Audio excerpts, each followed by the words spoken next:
And we're back for GTA's Ridge Motorsport Park Speed Summit here in Shelton, Washington.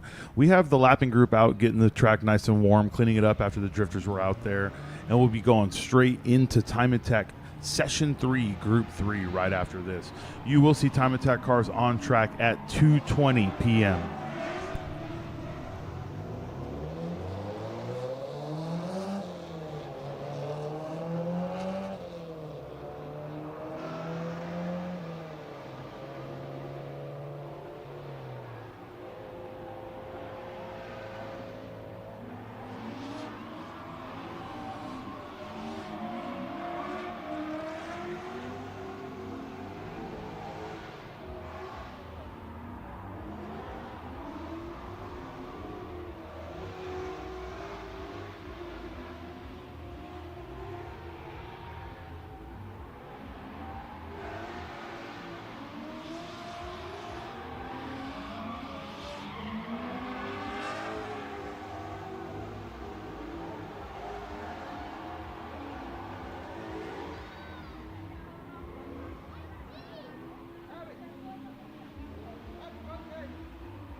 And we're finally live with GTA Group 3, Session 3. This is the second to last session for the event, guys.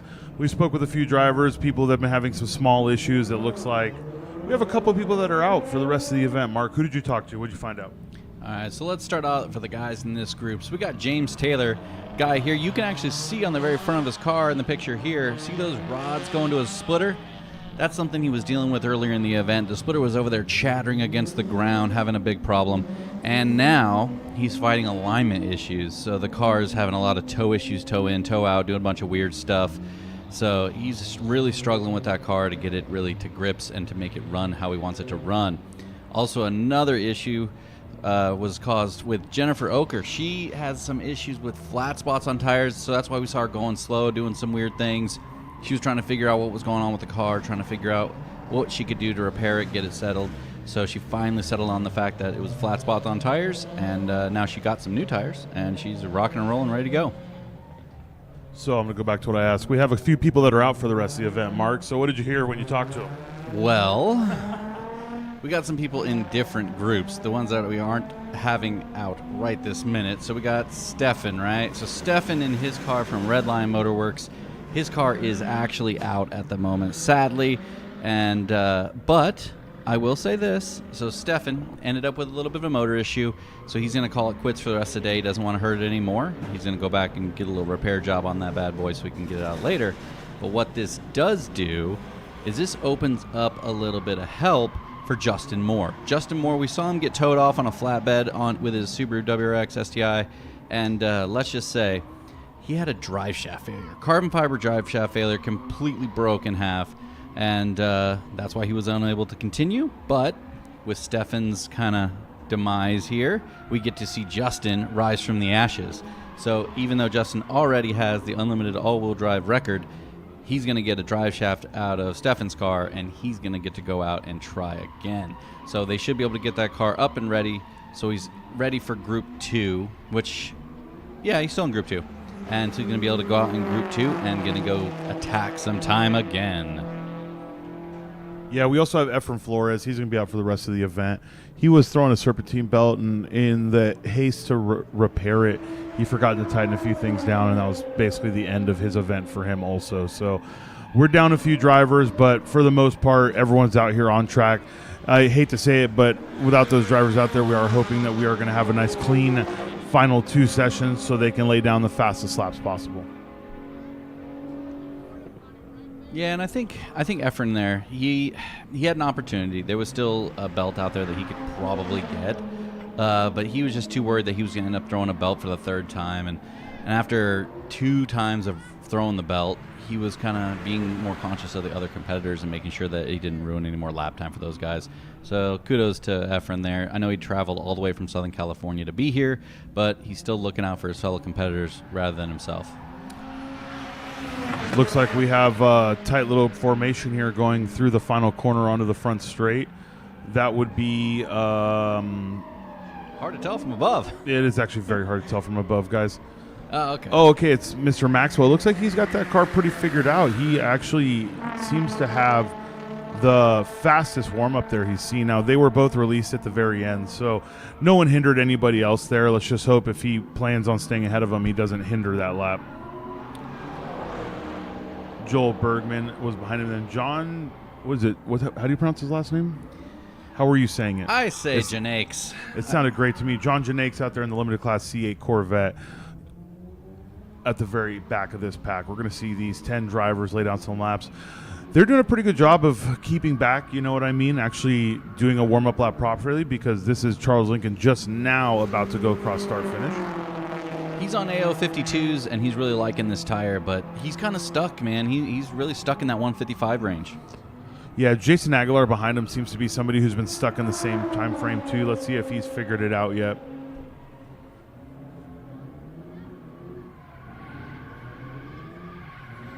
Looks like we have a multitude of cars coming, setting their hot laps.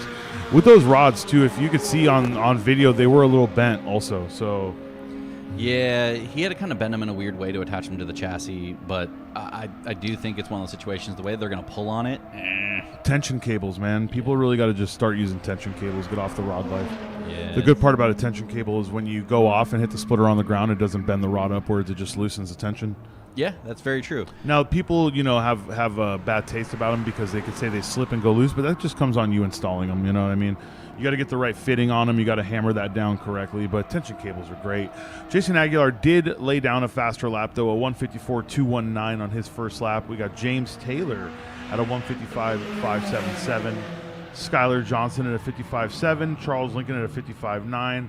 And Lan Trung at a 57.5. It's 1 through 4 over here are incredibly close to each other, and what's crazy is they are all in a different class. And the cool thing is, so that's Tony Trung's fastest lap of the event, as well as James Taylor's.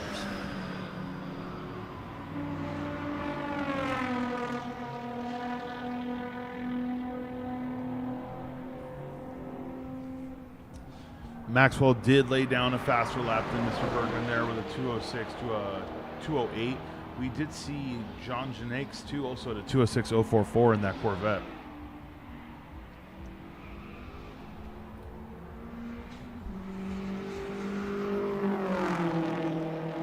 Charles Lincoln, though, taking the second fastest of the session now. He had more on the table with a 55.071. You know what the best part about that lap time is? It is 2/1000ths of a second faster than his fastest lap time of the That's of the good. weekend. Hey, stepping it up. It's all that matters.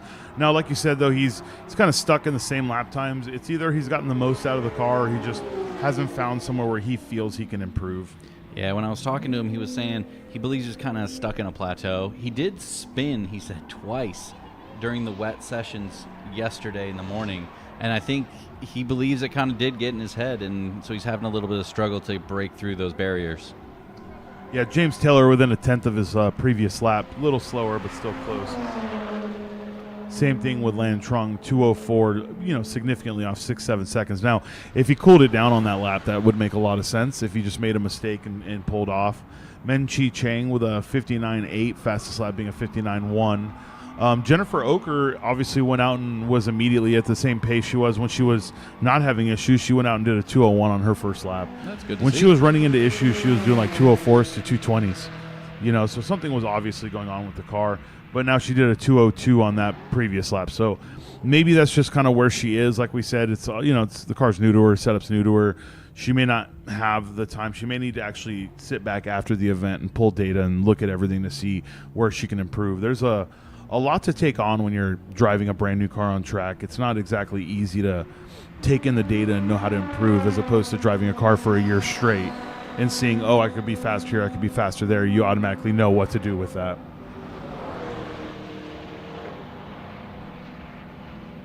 That is Skylar Johnson waiting to be re-released. He either came in, talked to his pit, maybe changed tire pressures, or they all do that. Did you notice they started creeping forward and Tony's hand didn't move at all? Or he wanted a clearer space on track, also a very common thing. And a good move. Tony's got people in his ear telling him where people are, and he's obviously watching who's coming down the hill. The only danger of being sent out like this is your fault if you come out and don't go 10 tenths off the bat. You're going out on a hot track. So you can't lollygag around. Now, good news is there's a good amount of space behind him, so he could do an 80% lap if he wanted to, but he just needs to make sure he gets around and lays down a fast lap. That was Skylar Johnson in his enthusiast class Subaru, who's ran a 155.742 so far today.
John in that C8 Corvette, still consistently in the 202 or 203 range. Same thing with Daniel Maxwell. He did a 206 on his first lap and really hasn't had a chance to improve since. Got a solid improvement out of Jennifer Oker with a 2-minute flat on that last one that she ran. That feels like the fastest lap she's ran this entire event. So I believe so. That probably feels good for her.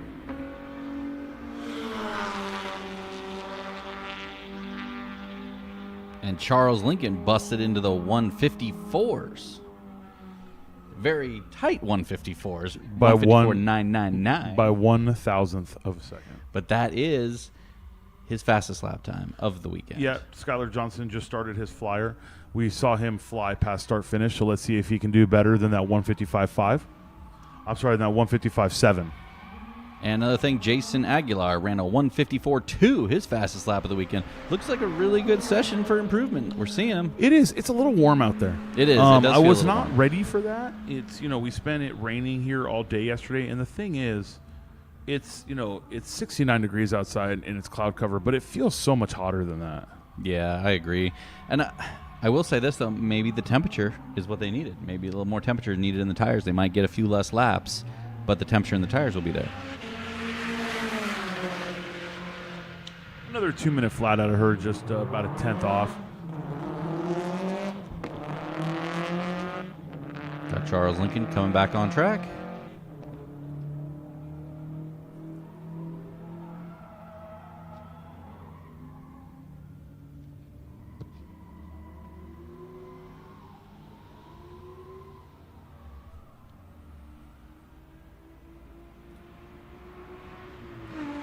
Still don't see a lot of this anymore, but you have someone who took their track car. That is someone's track car, you know what I mean? But he was extreme with how he built it to track. You and I wouldn't call it extreme, but, gutted interior roll cage. He wanted to make sure that he was safe in it, and he decided to come compete in that, Mr. Joel Bergman, with his 203, 202 fastest lap. He just wanted to come out here and compete and show how good it was. Now, Jason Aguilar just went across at a 203, so my guess is he was doing a warm-up lap. Same with James Taylor, 543. Skylar Johnson was a second off his fastest after that flyer. Did you see the splitter flipping around on that front of that car? Well, he's absolutely fighting it. The thing is, if you don't find something to alleviate, the problem's not going to go away. Yeah, it's just going to get worse. Yeah, another great lap from John Janakes, though, 201. That's a huge improvement over his lap times from previous sessions. So he must have just found that level and just jumped it. Well, and he also signed up for the lapping group, so he's had more time on this track than anyone else. But he's also put his car through double the wear and tear, and I don't know how many spare stock wheels with tires he could have brought for that C8 Corvette. But he's having a good time doing it. I'm not disagreeing with that at all. We are coming here at the close to the 12th minute mark of Group 3, Session 3. This is the second to last session for these drivers here at Global Time Attack Speed Summit.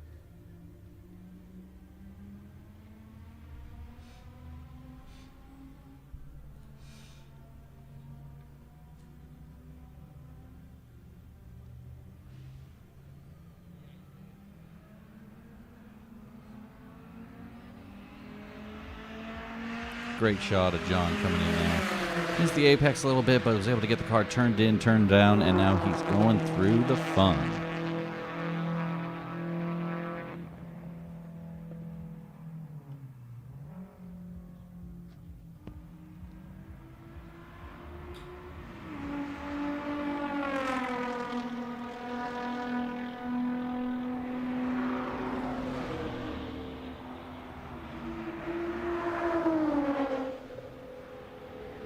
Another 154 out of Jason Aguilar. And James Taylor brings down a 154.0. I was about to say, splitter problems or not, he actually dropped the faster 54 out of the two of them. Wow. 54.0 looks pretty good. I mean, for Group 3 to be in the 54s at the top of the board, it's pretty nice. We got 6 people that are in the sub 2 minute mark around this track, and sure, when you're seeing people doing laps in the 40s, it sounds like they're not going that fast, but this track is not forgiving. This is a place where every single time you go faster, whether it's from a 205 to a 204 or a 59 to a 58, is impressive, because this track, it'll test you at every corner. Oh, absolutely. And it can actually essentially kill your lap time at any corner. Every one of these are interconnected, and you have to work it through every single time.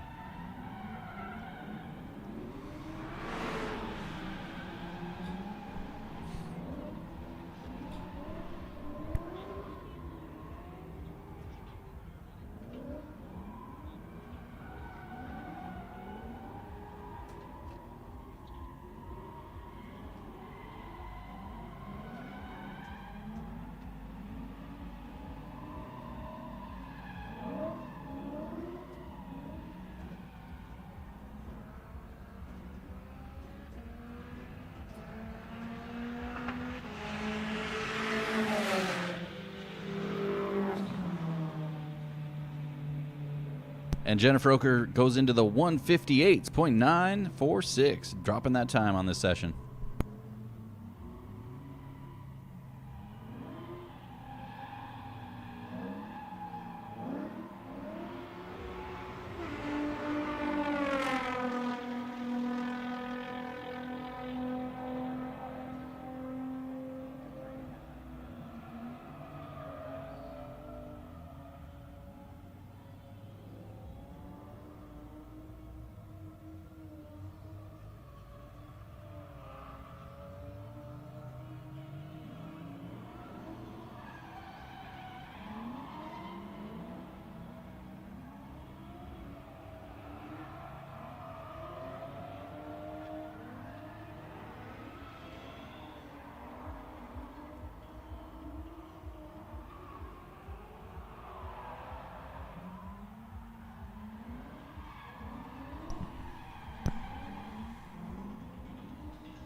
We definitely saw some decent improvements coming out of all the competitors there. I'm pretty shocked. I didn't expect to see that coming out of that session. Well, more than that, I'm not sure they expected to have such a clean session for so long. They do have 20 minutes out here. They got about 5 minutes left on this session. They go till 2:45. And the only person we have one person on track only right now trying to lay down laps. Now, like we said, it is warmer out. The sun was out. The sun's on about half the track. I can see, like in this shot, you see we're in shade. But on the actual downhill portion of the track, the sun is shining. So I would say up on top of the hill, there's probably more area that's sunny than shaded. So, you know, you're going to have the warmness on the track. And what that does is it just helps you keep heat in the tires. But when you have heat in the tires full time, it also makes you lose compound. Yeah, definitely.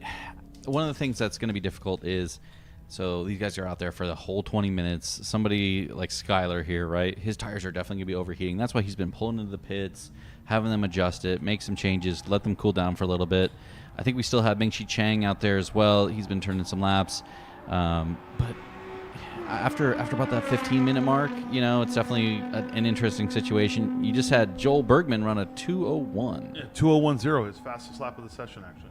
Yeah, that's good. That's solid. That's actually the fastest lap of the entire weekend so far. For him? That's great. That's a big pickup, too. And just kind of give you a little feedback on him. So he actually started the season off with a rear-end collision that took a fair amount of time to repair. So he's actually been, you know, doing a lot of work on this car to get it back track-worthy and getting it ready to go. And he's had it back He had it back operational for about the last month and then doing some shakedown testing, and then now he's back full send in it. Well, no, that's good, and that's the biggest thing. I mean, when you have the support of your family and your partners, it gives you that motivation to just keep on going.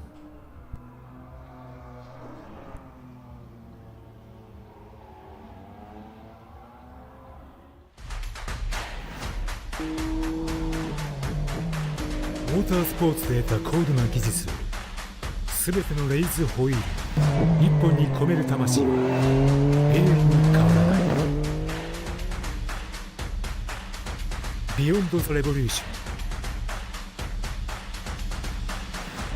ン。The concept is racing。Link is the engine management solution for champions the world over. We know what it takes to win, pushing boundaries, performing under pressure, and having the best people on your team.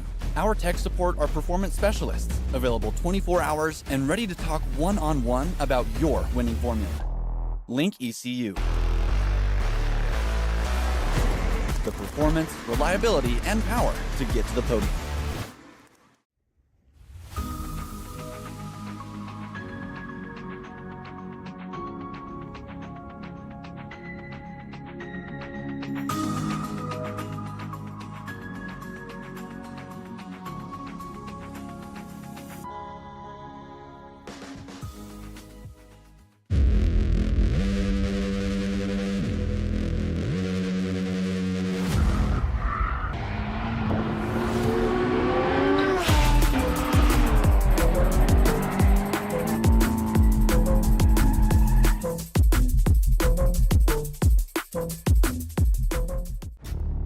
20th anniversary of American Time Attack is approaching fast. From the days of import tuning magazines to digital dominance, this thing of ours is here to stay. Tune in to Global Time Attack Finals at Buttonwillow November the 9th and 10th to celebrate where it all began.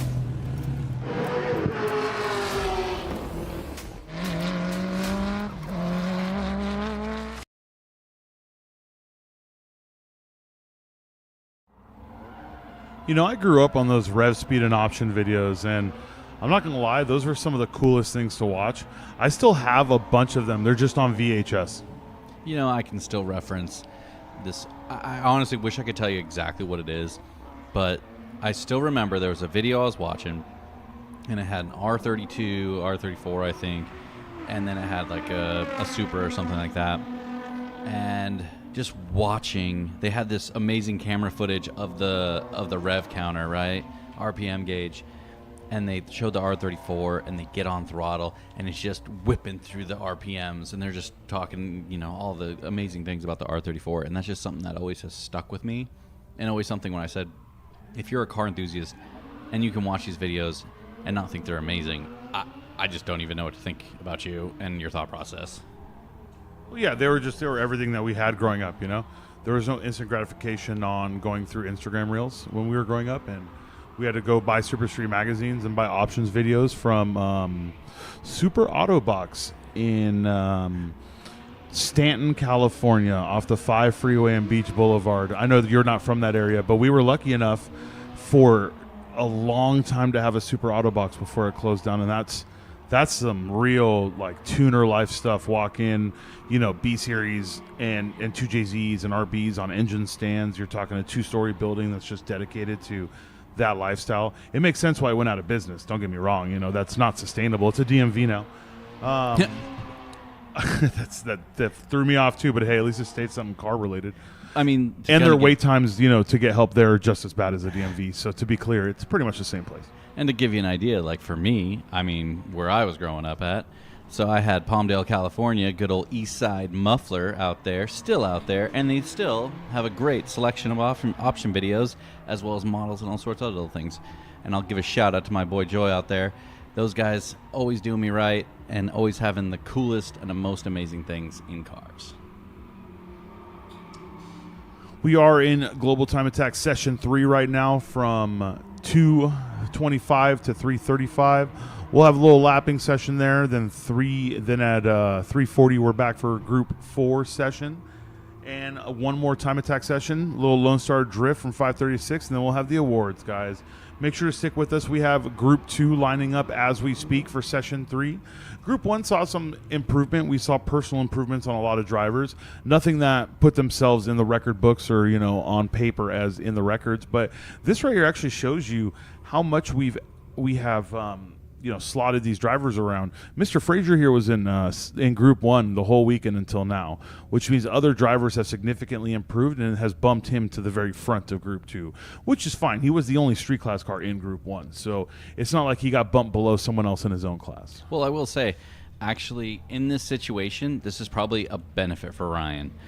Being at the very tip of the spear here, going out in Group 2, he doesn't have to think about or worry about anybody else. He's going out. He's the tip, right? So he's going to get to see the course, going to get to go live, and he doesn't have to worry about catching anyone or doing anything, and he just gets to go rip his lap. And I think he's putting on those Nankang CRSs, so I think this could be a glorious session for him.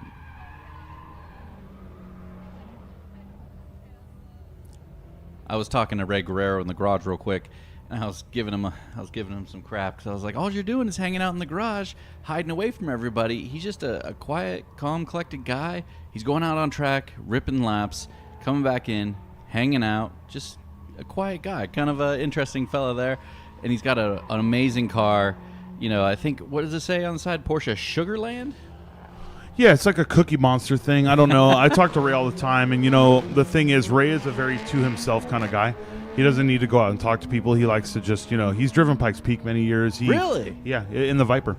Wow. 2 years straight in the Viper, actually. This car was being developed to go to Pikes Peak next year with, you know, or it went to Pikes Peak this year I apologize. And then it was to go even faster next year. So we are seeing drivers go out. We did see who's the driver's name? that lost the drive Justin stage? Moore. Justin Moore, who reset the unlimited all-wheel drive record. And then broke a drive shaft, and he was up by, just to give you some context, when he broke that drive shaft, he was up by 2 seconds on his previous lap best. So he was shooting for like a 142. So Predictive data is kind of not something it can be you- deceptive. No, It can yeah, be. it's I love the excitement it brings you, but being up 2 seconds, a third of the lap in means absolutely nothing because you and I both know you're not going to be up 6 at the end. Okay, you had a really could good happen. sector 1, and then that perfect 2 and 3 you had on your lap before are going to really hinder you in the end. You know, so it's great that it brings them the excitement though. So we'll see where it's going. That right there is car 100. That is the second Civic Type R, the one who ran a 54, who would be holding the record if it weren't for Mr. Avellino. Yeah, absolutely.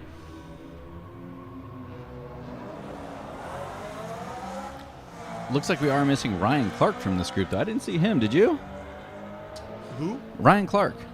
He was 3 cars ahead of those people. Oh, okay.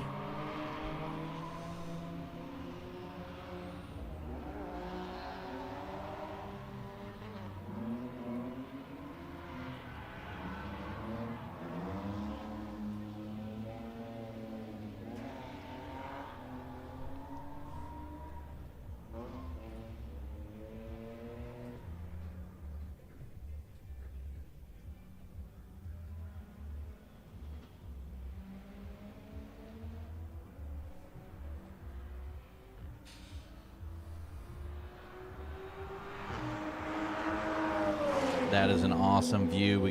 Looks like we got Justin Moore coming down, preparing his lap. This is going to be a fun-filled lap that I hope we can get some really good lap times. Frazier has already crossed the line with Guerrero right behind him, starting their hot laps. Well, and this is a good shot here because the drone is probably about even with the top of this drop. You know what I mean? Yeah. So this is a great just to see, so you can see them coming down this hill right here. I really like this shot. And also, this helps us a lot because you see who's attacking this lower curbing and who's trying to take that wide route. I still think the fastest line here, just based on watching the drivers and based on being out there, I think just straightening out this inner part right here and diamonding is really nice. Now, these drivers are doing this thing that you see a lot at Laguna Seca where the track has that nice angle right there, so they want to just be on it. But truth be told, you could be 2 tires on this curbing or 2 tires in the grass and have the same effect. Yeah. If you straight line this portion right here, you could, you're not picking up seconds, guys, but that's tenths right there. Just straight lining that part because it's not going to affect how you take the next corner. Every tenth of a second counts. Yeah. Everything counts. in How this you game. take this corner right here will not be affected by you taking a straight line through there. Honest to God, it may actually affect it because you'll be carrying more speed.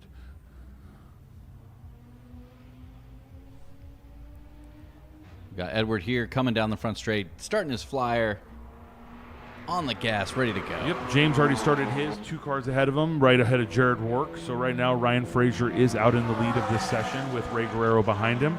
Justin Moore being followed by Kyle Miller. Ryan Clark followed by James Avellina. Jared Rourke followed by both Edward and Jeff Reed, who you just saw go down start finish. Now this is Ray Guerrero, it looks like, finishing his lap, which means we're about to see Ryan Frazier tap start finish. And we did it at 146.531. 146 it is. He's about 2 seconds off his previous lap best. So we're going to see if maybe on that second hot lap it's able to pick him up and get better times. Yeah, Ray Guerrero to 49. 46.5 is okay, but like you said, he's trying a whole different tire now, and you don't have much time. Everyone's going to say the same thing that's been doing this for a long time. You don't show up to an event with 3 different compounds of tire. Yeah, you just don't have enough time to really make the car work. And you know what? By the time you figure out which corners you needed to work on, etc., that tire is worn out, and then now you're moving to a different compounded tire that requires a completely different driving style. Now imagine bringing 3 pairs of Nankangs or 3 pairs of RE71Rs. Imagine that. The only consideration there is if he's used them all and he has the setup already dialed for each one. But he hasn't. That is the question. This looks like it should be James Avellina. He's trying to get to a 48. That's a 54, about 2 seconds off his fastest. Now, this is the kind of thing where I feel you're going to see the weather hinder more cars than it helps. We're talking about an enthusiast class, full body Civic Type R, weighs 3,400 pounds. It's not light. No. It's not like he's not running a huge tire front and back. This is, a street car he has fun with. This is where you're going to see braking and tires make the biggest difference. So and we got Justin Moore coming into the pits here, and I assume it's because obviously just all the change outs and all the things. yeah, And he's just trying to make sure that everything's all he good to did go. not complete a lap. He came into the pits and then he talked to his guys, and now he's waiting for Tony to let him out to a nice clean track. You also saw him, pulling off his driving gloves, cleaning his hands really quick, and then putting them back on. You start sweating in driving gloves really quickly, you know what I mean? There's no getting away from that. So sometimes to just be able to let your hands breathe for a second before you put them back on is great.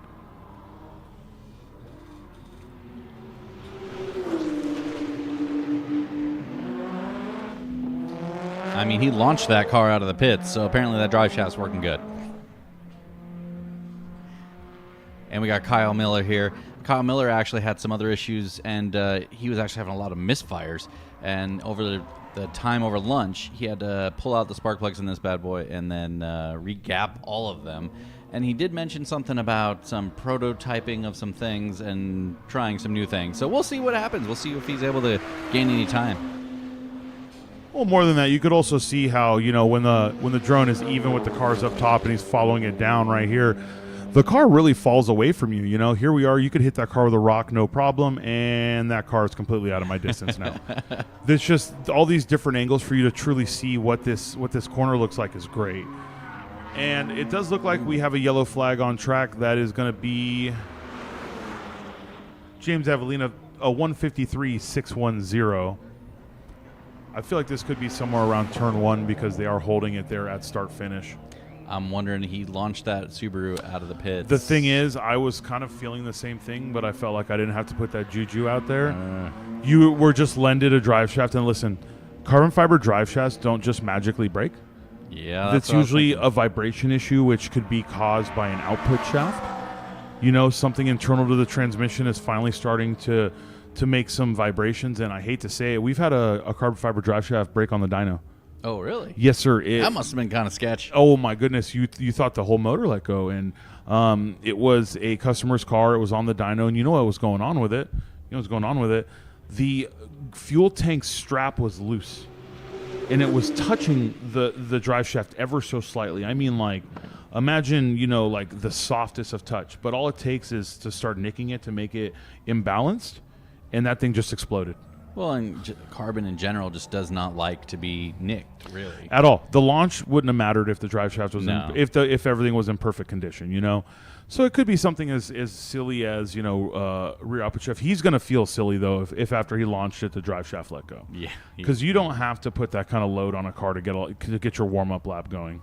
On a bonus, Ryan Clark just laid down a 149.8, which is his fastest lap of this weekend. Yeah. Absolutely. A 149.8. That's He's really almost 2 getting seconds.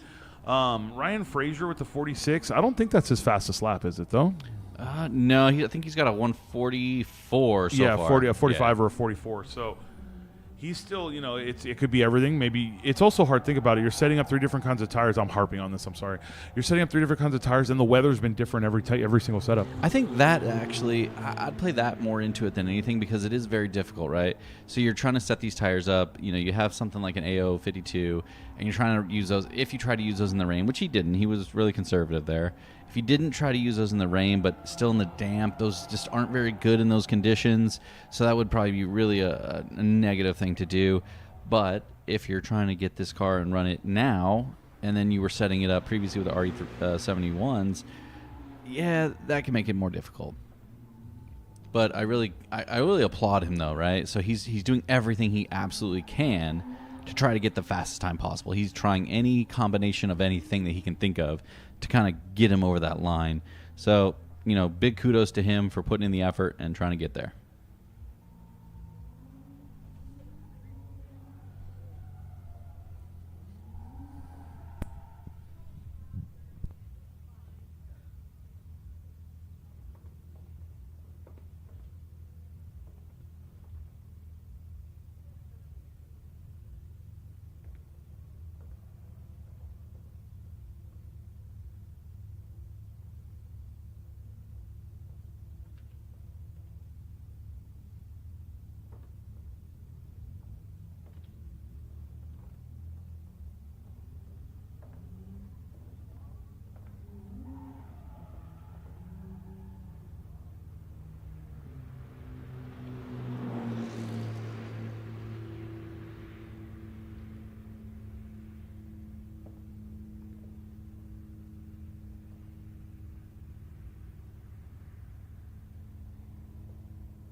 we are hearing from race control, man, the luck of the drivetrain is just not on his side, okay? Look, he breaks a drive shaft, gets blessed by another competitor not able to compete anymore, gets lent a drive shaft, and breaks an axle pulling out from the hot pits. That is just brutal. That is some drivetrain hatred right there.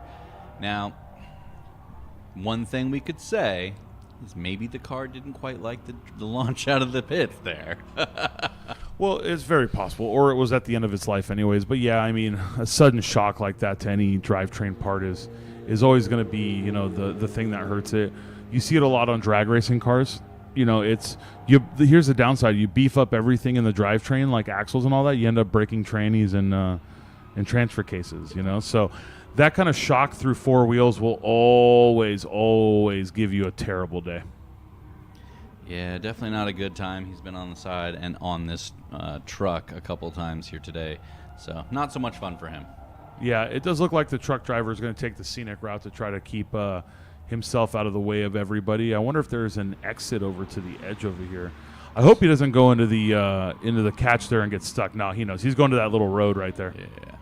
Look at that. Who went off there? Do you see those tire marks? Yeah, that's far out there. I don't think that happened during this weekend. No. That is far. That's great though. The driver had the train of thought to get this thing off track and not hinder any more track time. So that's fantastic. And it's going to be needed for these guys because they only have one more session after this. So any time that gets taken away from them right now is really going to hurt. Yeah. They only got about 10 more minutes. So I think 10 more minutes, ample amount of time for them to go out there and try to get a good lap. The only thing that's going to stink is, now they got a little bit heat, maybe a little bit too much heat in those tires or in those motors and in those coolers. So hopefully the guys can get them all cooled down, ready to go, and throw down a flyer.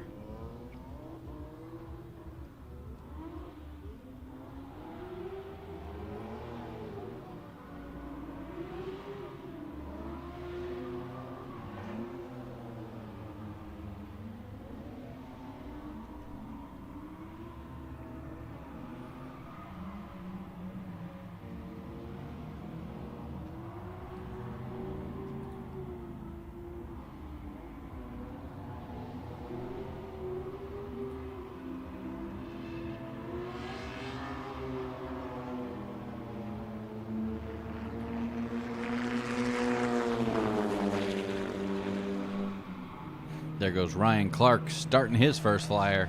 Well, and Ryan Clark laying down the fastest lap of this event for himself earlier in this session, laid down a 1:49.853. So if he has live timing and scoring in his car, you know, a kind of data requisition and aim solo, something like that, or if he has a team to tell him, he knows that he is really moving right now. And here's what I'm talking about. Look at the shade. Only half the track's lit up. Yeah, that's kind of interesting. It'll make it, like you said before, right? Some of the pavement's going to be, you know, warmer per se. It's going to be a little bit more interesting out there on the track. Jeff Reed also did his fastest lap of the weekend with a 150.5.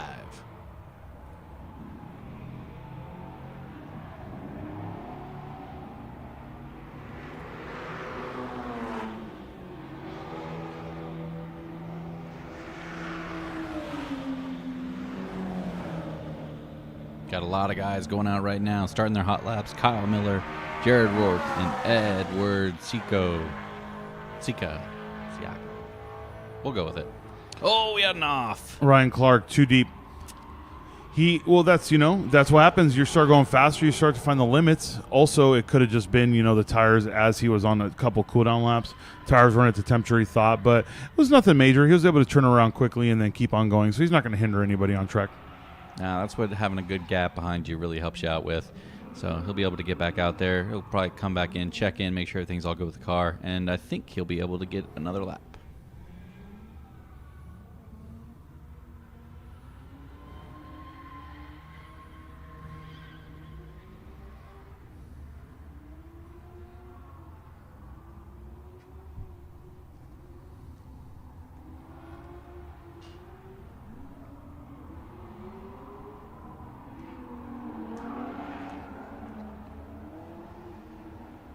Charles Lincoln going all the way out to the berm there.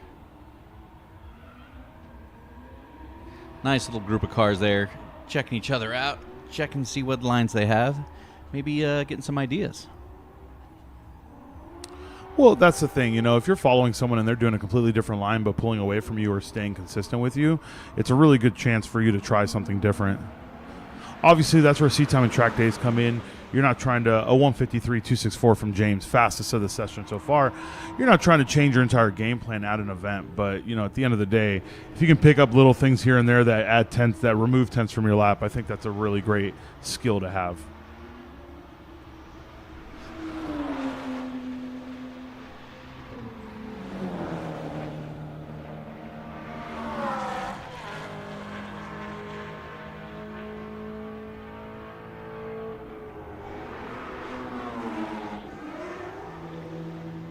Looks like Jared Rourke just set his fastest lap of the session.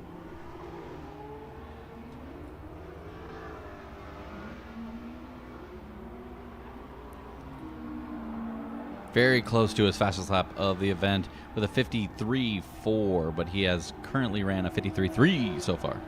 And no, you look at it, Avelina, who's gone a 51, but the three people in enthusiast class, the two of them right now, it looks like Edwards either having issues or hasn't completed a hot lap. He's been in the 210 range like crazy. And the thing is, maybe the yellow affected one and maybe a cooldown affected another, but we haven't really seen him get near that 54 again since he ran it. But you have James and Jared just, neck and neck right now. The cars are so evenly matched. It's just all about what session, who can get the most out of it, because if I'm not mistaken, Jared's playing catch up right now on James as far as the overall goes. Yeah, he is, and it's going to be a tough one. I don't know if he quite has it. James just seems to have the upper hand every time they go out.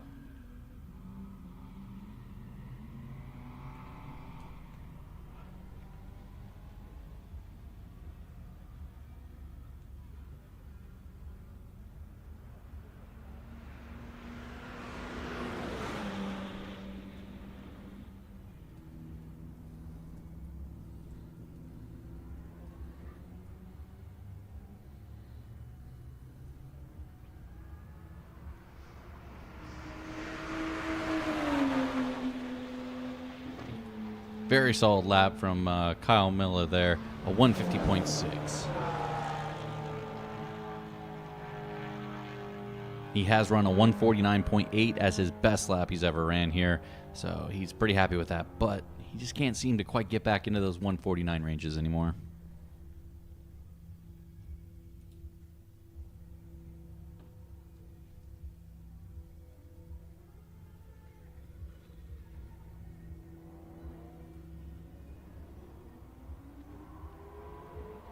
Kind of shocked Ryan Frazier did not go back out again. He did that one lap, and then he went in and pitted. Couldn't tell you. Maybe he was unhappy with how the tires felt. Maybe he felt things had to change. Maybe he just felt he wasn't going to get more out of it. You never know what's going through these drivers' minds. I know that I don't necessarily agree with people doing 20 laps in a session, but at the same time, only doing one and coming in, that usually only makes sense if that one you lay down is the one. Yeah, like if he would have ran a 143 or 142 or something, I could have seen it, but it was kind of strange that he only ran a 146 and then pulled it in and didn't pull back out. Maybe he was having some cooling issues with the car since it got a little warmer. Mm-hmm. I know those A90s definitely, I've seen people have some problems with the I feel like that has been sorted, though. Really good aftermarket intercoolers, good cooling system. That part of the equation has been pretty well sorted, assuming you're not running it to the moon. And like That's the power true. level he's running is not to the moon. Yeah, right? he's only at like 500 horsepower. So. You start to see some overheating in really crazy IATs in the 600, 700, 800 horsepower range. But no one's saying 500 is a small number. It's just that level has just kind of been proven already. James Avelina did a 55.6 right there, so he's off of his fastest time. Jared Rourke's 53 on his fifth lap is going to be his fastest time. Kyle Miller, though, on his fifth lap did a 56.07. So the track is still fast for a lot of these people. There's Kyle Miller's sixth lap, which is about 14 seconds slower, which is a really good pace to be on a cooldown lap. If anything, this is probably going to be his last chance to set a flyer based on how much time is left on the session. Ryan Frazier leading the group, 46.5, one lap. Now, this is Group 2. We still have Group 1 coming up. Ryan Frazier, this is the first time he's been in Group 2 the entire event, so I'm sure it was also different for him to not be behind any cars, but instead be in front of all of them.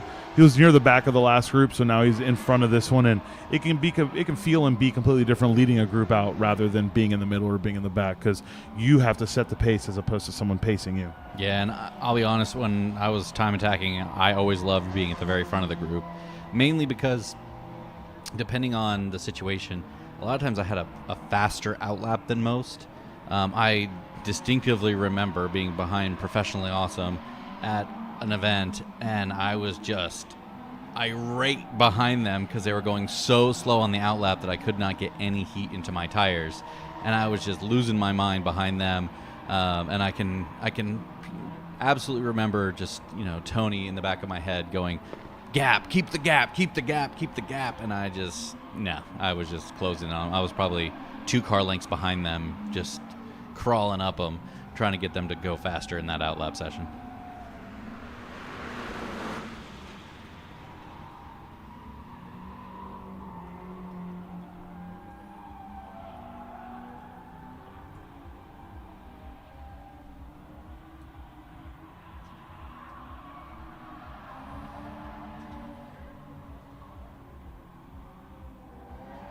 That is going to be the checkered, so we're going to go ahead and see the final laps for these folks. I believe we have 1 or 2 cars that are, he's a hand out the window right there, so that's going to be the end of his lap. He was not on a complete flyer. He'd run a 150, that was a 156, so my guess is he was hoping, probably made a mistake and was hoping to get 1 more flyer, but there's not unlimited time in this world.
Kyle Miller, the lonely man on the track right now, just go ahead and doing his cool down. We'll have Group 1, Session 3 hot as soon as he comes off track.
right, we got Group 1, Session 3 going out.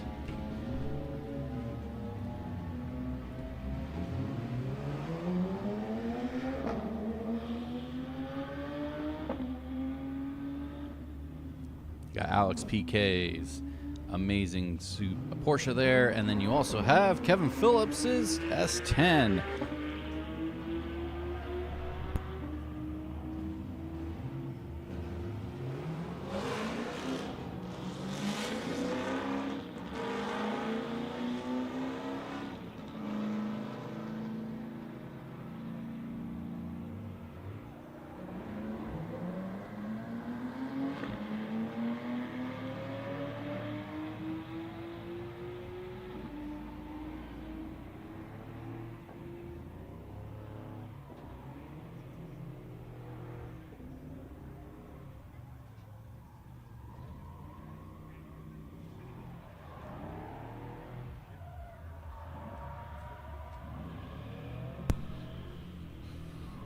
Looks like all of Group 1, Session 3 has been released.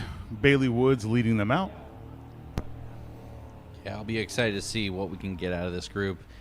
I mean, it's weird. We've seen some guys go faster, and then we've seen other people go slower. It's just such a mixed bag out there right now. Yeah, but the biggest thing is, and we always have to remember that, we have someone. What is that called? Well, does he have a fan or not? I assume fan. He but looks I like could he's be just wrong. parachuting to me. It's can't really get a good shot. I feel like if he goes across the start-finish line, we'll give him a trophy, though. It sounds like a good plan.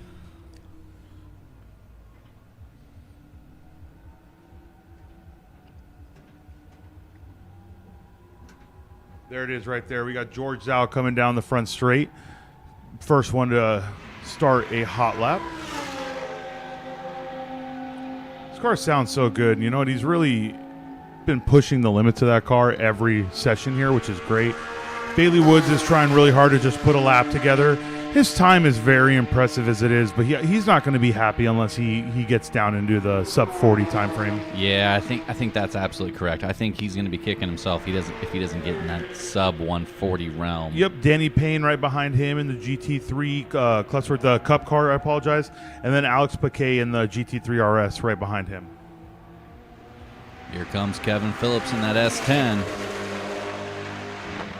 Did he have that open before? Yes, always. Oh, really? It's where his radiator is. Air has to evacuate. That makes sense. I guess it's always just been dark and I never saw it. The cloud cover and all. You're blind. That too. Very noticeable. You've actually also looked at his car in the garage. I've always seen the front. Strangely enough, now that I think about it, I've always just seen the front of his car. He backs it in.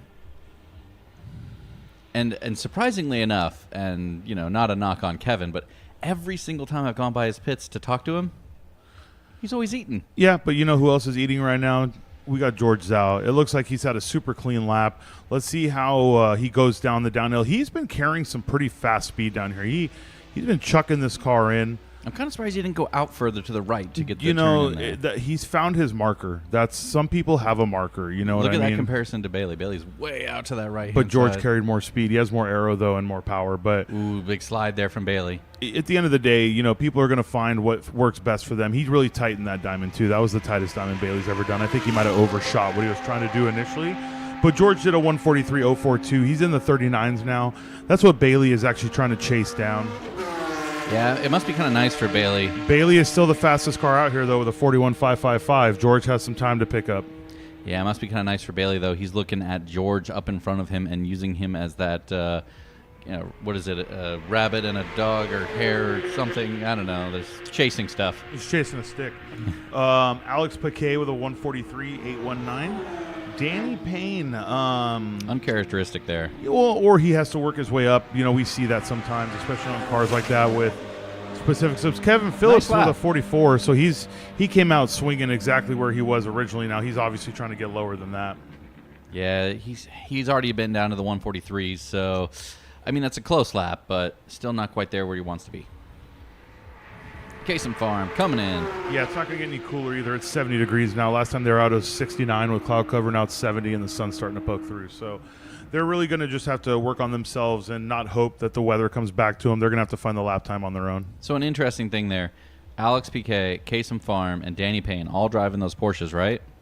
They all went slower than they have been, right? Am I correct in that statement? Yeah.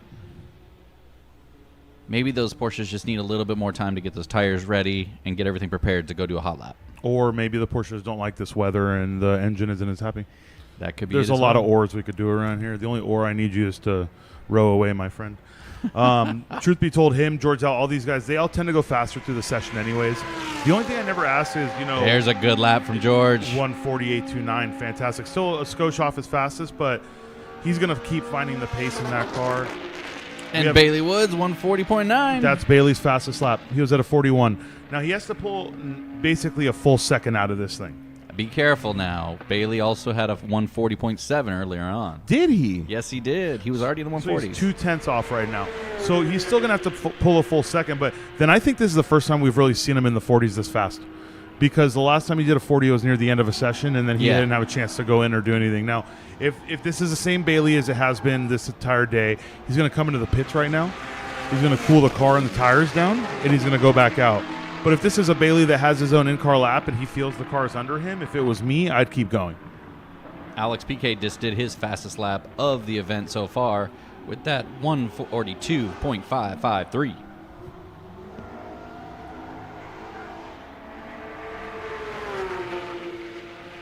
Kevin Phillips brought it down to a 143 as well, but just a scotch off his fastest time of the event. Danny Payne still just kind of weirdly out there in the 150s realm, still just off the pace.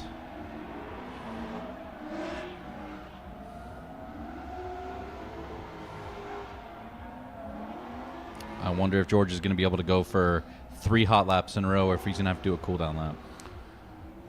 It's hard to say. This car just looks really planted. It's really difficult to tell. He's matted right now, but it's just so difficult to tell. This car's so planted, you don't know if he's really pushing it or if he's just another 140. That was the 3rd hot lap in a row. Yeah, you don't know if he's doing a cool down or if he's just pushing the car because it's so smooth out there. Like there are cars, like you watch Bailey Woods, when he's on a slow lap, but that car just doesn't move when you're on a slow lap. He has to push it for it to move. The same thing is true of like Danny Payne right here. I watched him do a 40-something, I watched him do a 205, and I swear the laps looked identical. It doesn't They're make really sense. difficult to tell, that's for sure. Like Alex Piquet was, 4/10 off his last lap, so they're still all pushing. Now, obviously, these Cup cars, they tend to be able to do that. Yeah, they can definitely roll they're a lot built of to laps in run a long duration races.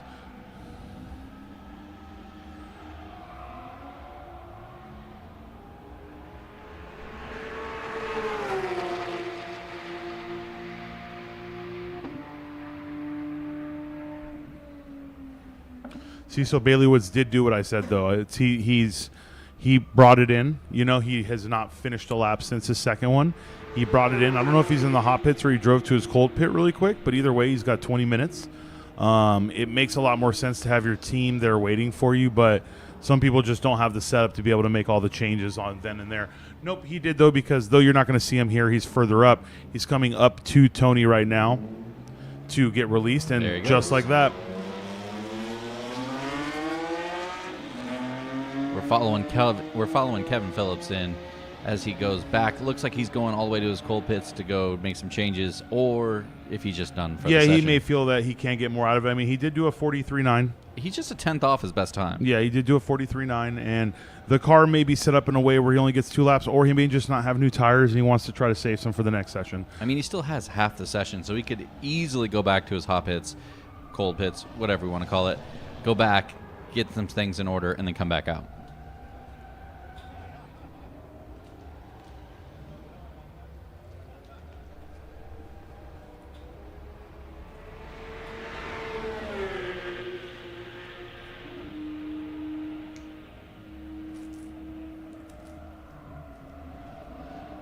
We can see Bailey Woods here. He's out on his warm-up lap. I think this is going to be one of the... Do you think he's going to go for 2 laps on this, or do you think he's just going to go for the 1? I don't think he talked to anyone, man. I think he came in and just came slow and let the car cool down for a second. So my only issue with that, to say he's going to go for 2, is if you don't bleed pressure out of your tires, you're just going to be overinflated by the second hot lap right now. Yeah, I'd be afraid if he goes for try to go for 2 hot laps in this, unless he just built the car to do that. I think he'd just be down on power with the heat soak and He's everything. on A7s, right? Yeah, he's on the A7s. So A7s are an incredible tire. Their functional range is between so many temperatures, right? So yes, could he do 2 more? Yeah, probably. But like anything else, if he got these up to a nice temp, just coming into the pits and chilling for a second without at least bleeding some PSI is probably not enough to make him be able to do 2 fast hot laps. But Bailey has spent an entire career of proving people wrong with this car, and I would love to see it. So here he is trying to carry as much speed as he can down the front straight.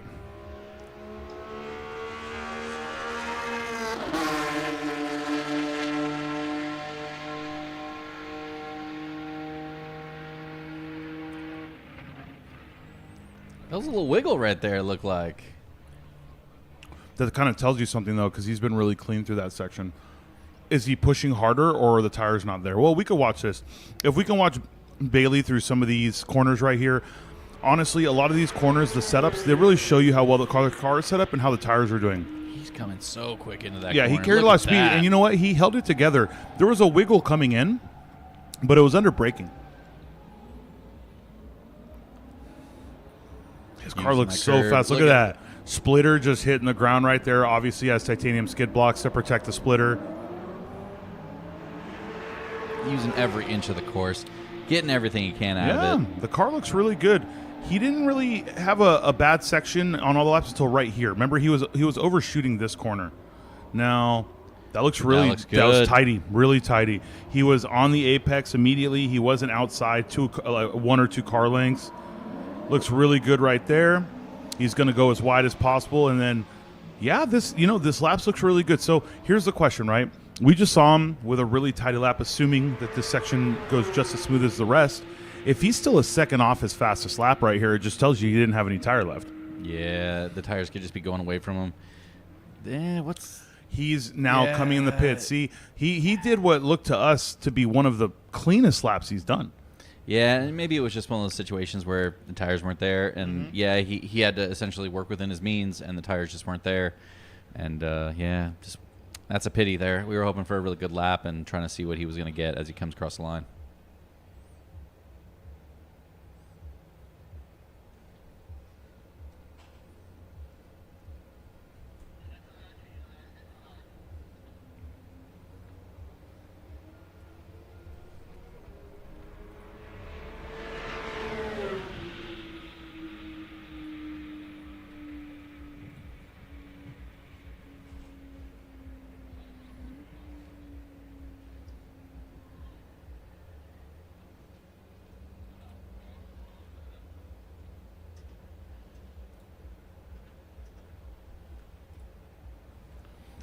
And Alex PK just put in a 1:42.4, which is his fastest lap of the weekend, breaking it down by another 10th.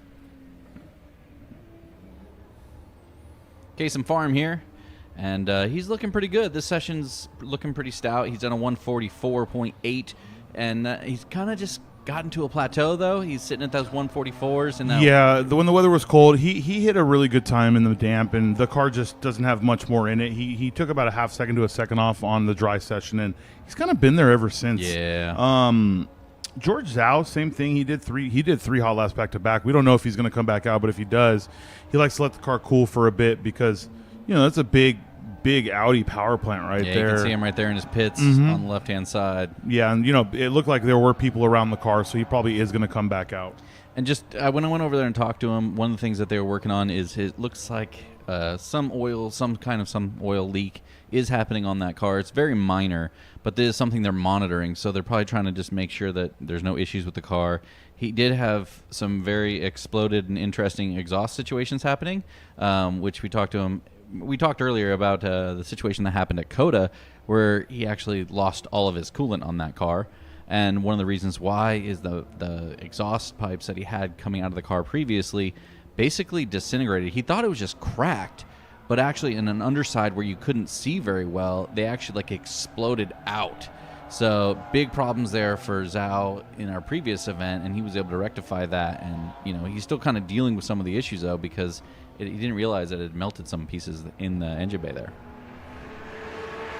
A lot of heat management, a lot of things to take care of, and these are just things you end up missing when you're trying to, they're not things that are easy to catch, I guess is the best way to put it. Especially in an engine bay like that. Yeah.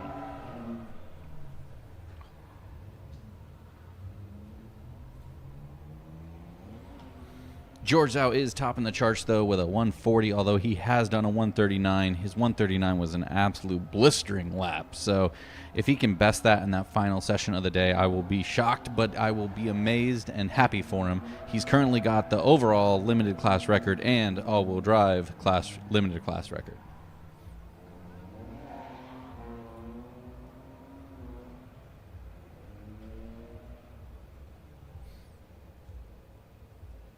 It is good to see Bailey Woods bringing it down to a 140.9. He's back into the 140s, although previously he had a 140.7. So I think he might be plateauing a little bit here, but we'll see. Maybe he's got some sauce for us for that final session where he's just going to try something, and we might see him. I'm not going to try to jinx him. We're going to knock on some wood here, but I think what we're going to see from Bailey is he's going to try to do some explosion stuff. He's going to try to go out there and push to the limit, and we might see a couple wheels off or something like that. He's just going to have to do that to try to get the time down. Well, when you're at this point, knowing there's only one session left, you're going to do whatever it takes to get the time down. Now it's where do I have to really push it where it's a 20% success rate. I make that corner, because if you're not going to pick up time any other way, better to throw away the lap than not try it, right? Absolutely. Danny Payne coming down the front straightaway. It's another 43. It's his third or fourth 43 of this session.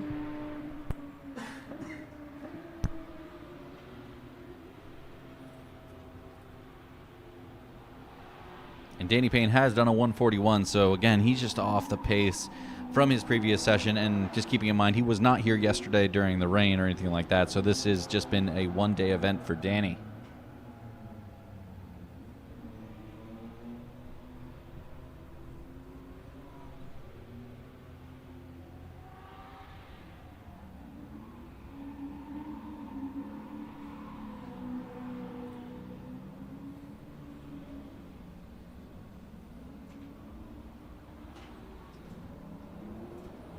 We are coming near the end. I think we got about 2 more minutes left on this session. We are going to have one more lapping group going out, Mark, and then we will have the final session of Global Time Attack. This is going to be the last chance for drivers to set fast lap times, to set records. We obviously have quite a few people who have already done that, but there's a lot left on the board, and there are quite a few people in class that are close to each other. So even if you're not shooting for a record, these drivers are trying to bump themselves up in the chase for first place.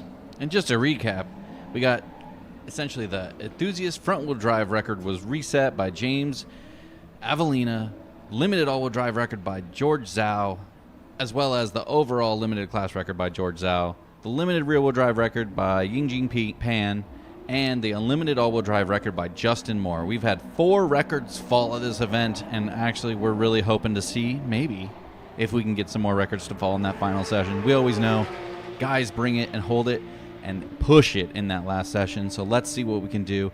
It'll be live here. Action waiting for you.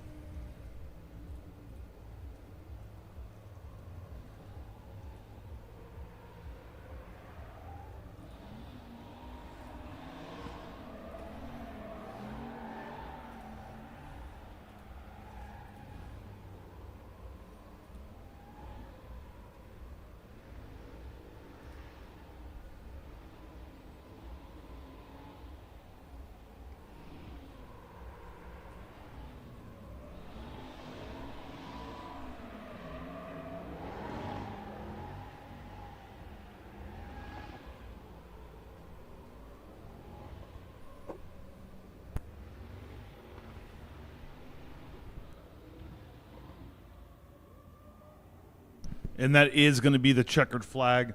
We can go ahead and run through the standings for the weekend so far so you guys know exactly what you're looking at. I don't think this session had anyone set a faster time at all, so even without these sessions times, they're going to be 100% correct. So when we have a chance, we'll get our standings up for you guys. Currently, the event has been pretty flawless. We've had a couple, mechanicals, and that kind of sucks.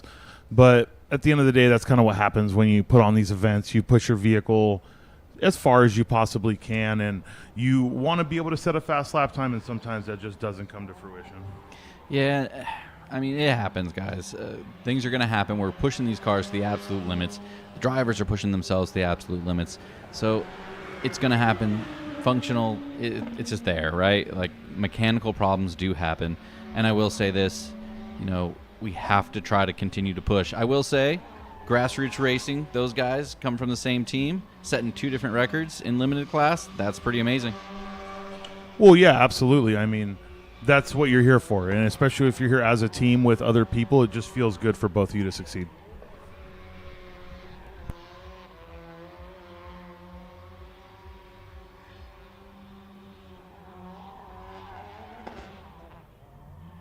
In enthusiast class, leading though with a 152.690, James Avellina. That is an enthusiast front wheel drive record. Jared Rourke sitting in second with a 53.237, and Edward in that other Civic Type R to 54.432.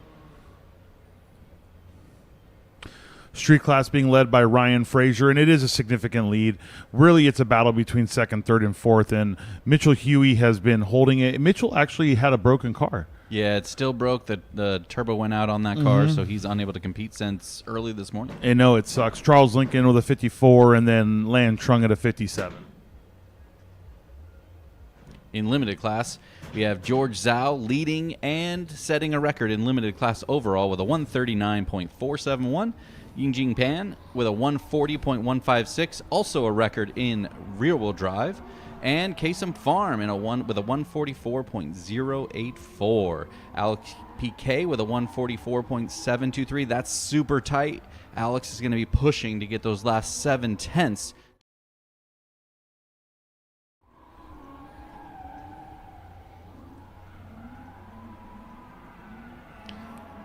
Unlimited class, we have Bailey Woods with a 140.722. He's pushing hard. He continues to try to break that 140 barrier. We have Kevin and Phillips with a 143.850. He's looking really good out there, and he continues to push. Justin Moore with an unlimited all-wheel drive record in his Subaru STI with a 144.608. He's the one who broke a drive shaft and now has a broken axle. We'll see if he's able to get that car up and ready and try to break that record more and see if he can push that record deeper. Also, James Taylor with a 154.016. Everyone's out there pushing and trying hard. GTX class with a 136.897 from Lawrence Yoon. Great time. He's a previous competitor in limited class, I do believe. Danny Payne with a 141.117 and Ray Guerrero with a 144.568. It's been pretty good. We have seen people like Lawrence Yun. He feels like he didn't have much more space in it with his 36, but we'll see what this final session brings. The sun is out, though. The sun is shining. It is still 70 degrees.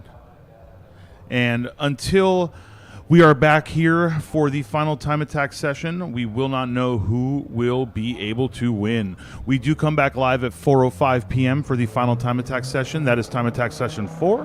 And then we will run that till 5:15. You'll have Lone Star Drift on track from 5:30 to 6, and we'll have our award ceremony right after. Make sure to tune in, and we will catch you guys at 4:05.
モータースポーツで得た高度な技術をすべてのレイズホイール一本に込める魂は永遠に変わらない。ビヨンド・ザ・レボリューション。ザ・コンセプト・イズ・レーシング。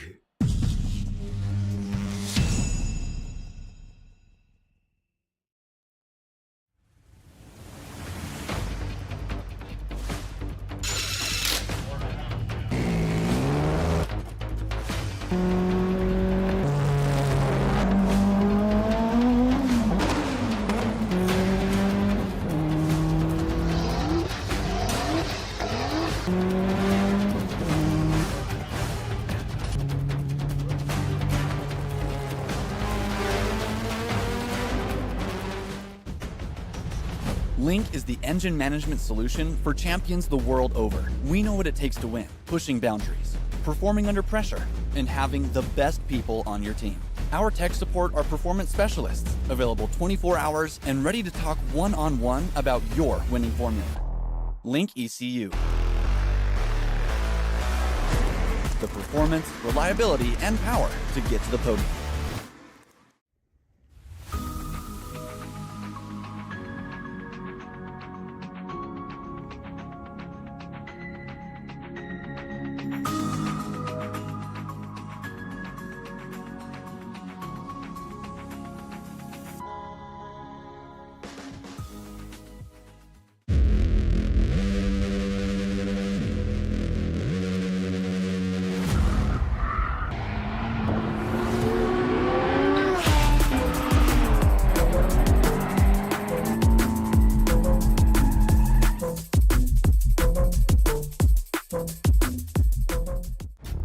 The 20th anniversary of American Time Attack is approaching fast. From the days of import tuning magazines to digital dominance, this thing of ours is here to stay. Tune in to Global Time Attack Finals at Button Willow November the 9th and 10th to celebrate where it all began.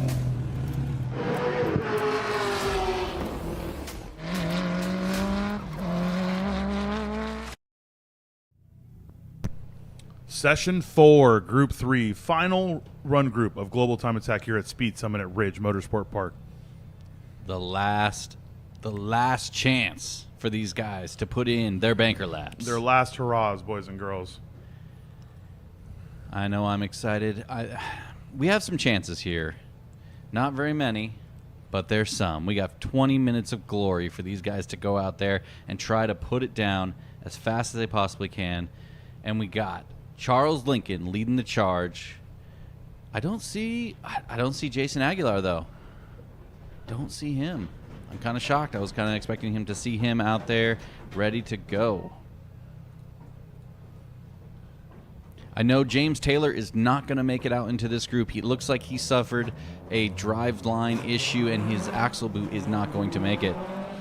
You know, that's a rough one. It's definitely not the way you want to go out, but truth be told, there's really nothing you can do about that. You have a torn boot. You know, you hear about people driving with torn boots on the street for a long time, and it's not good for the axle, but yeah, they can. But when you're talking about high-speed performance driving, the amount of shock we put through these, it's just going to cause a catastrophic failure of the axle. It's just going to shear. It's going to break in half. And you break an axle in the wrong place, you can just cause other damage to the car that's not worth it. Yeah, he's better off to preserve that car and bring it back another day. Got Maxwell right here. He's bringing the car out. Hopefully he can get himself under that nice, sweet number that he's been looking for. He's actually been under sub 2 one time earlier in a 158, so let's see if he can get under that 158. Well, for a shakedown, he got what he wanted out of the car, so now he's just trying to push it even further. Jennifer Oker, same thing, got into the 58s also. So after that flat spot incident and her just trying to figure out the car, the good news is she is slowly getting there. Got Joel Berman here. He's coming out. He's looking to get under that sub 2 mark. He's currently at a 2-minute and 2-second lap. And lastly, we got John. He's coming out with this Chevy Corvette, and he's hoping to get under that sub 2-minute mark. He's currently at a 2:01, which was his previous best in his previous times here. But John Janakes, he's hoping to get under that 2-minute mark.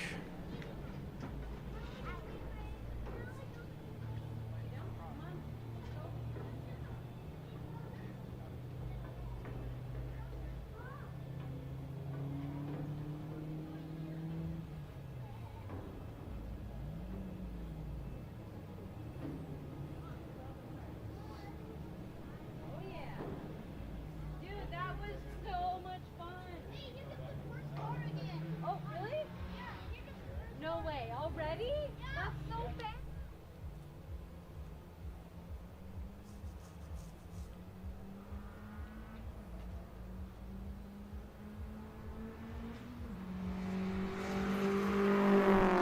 First hot lap getting started here. Now this is the beginning of the final session. That is Charles Lincoln leading the group out.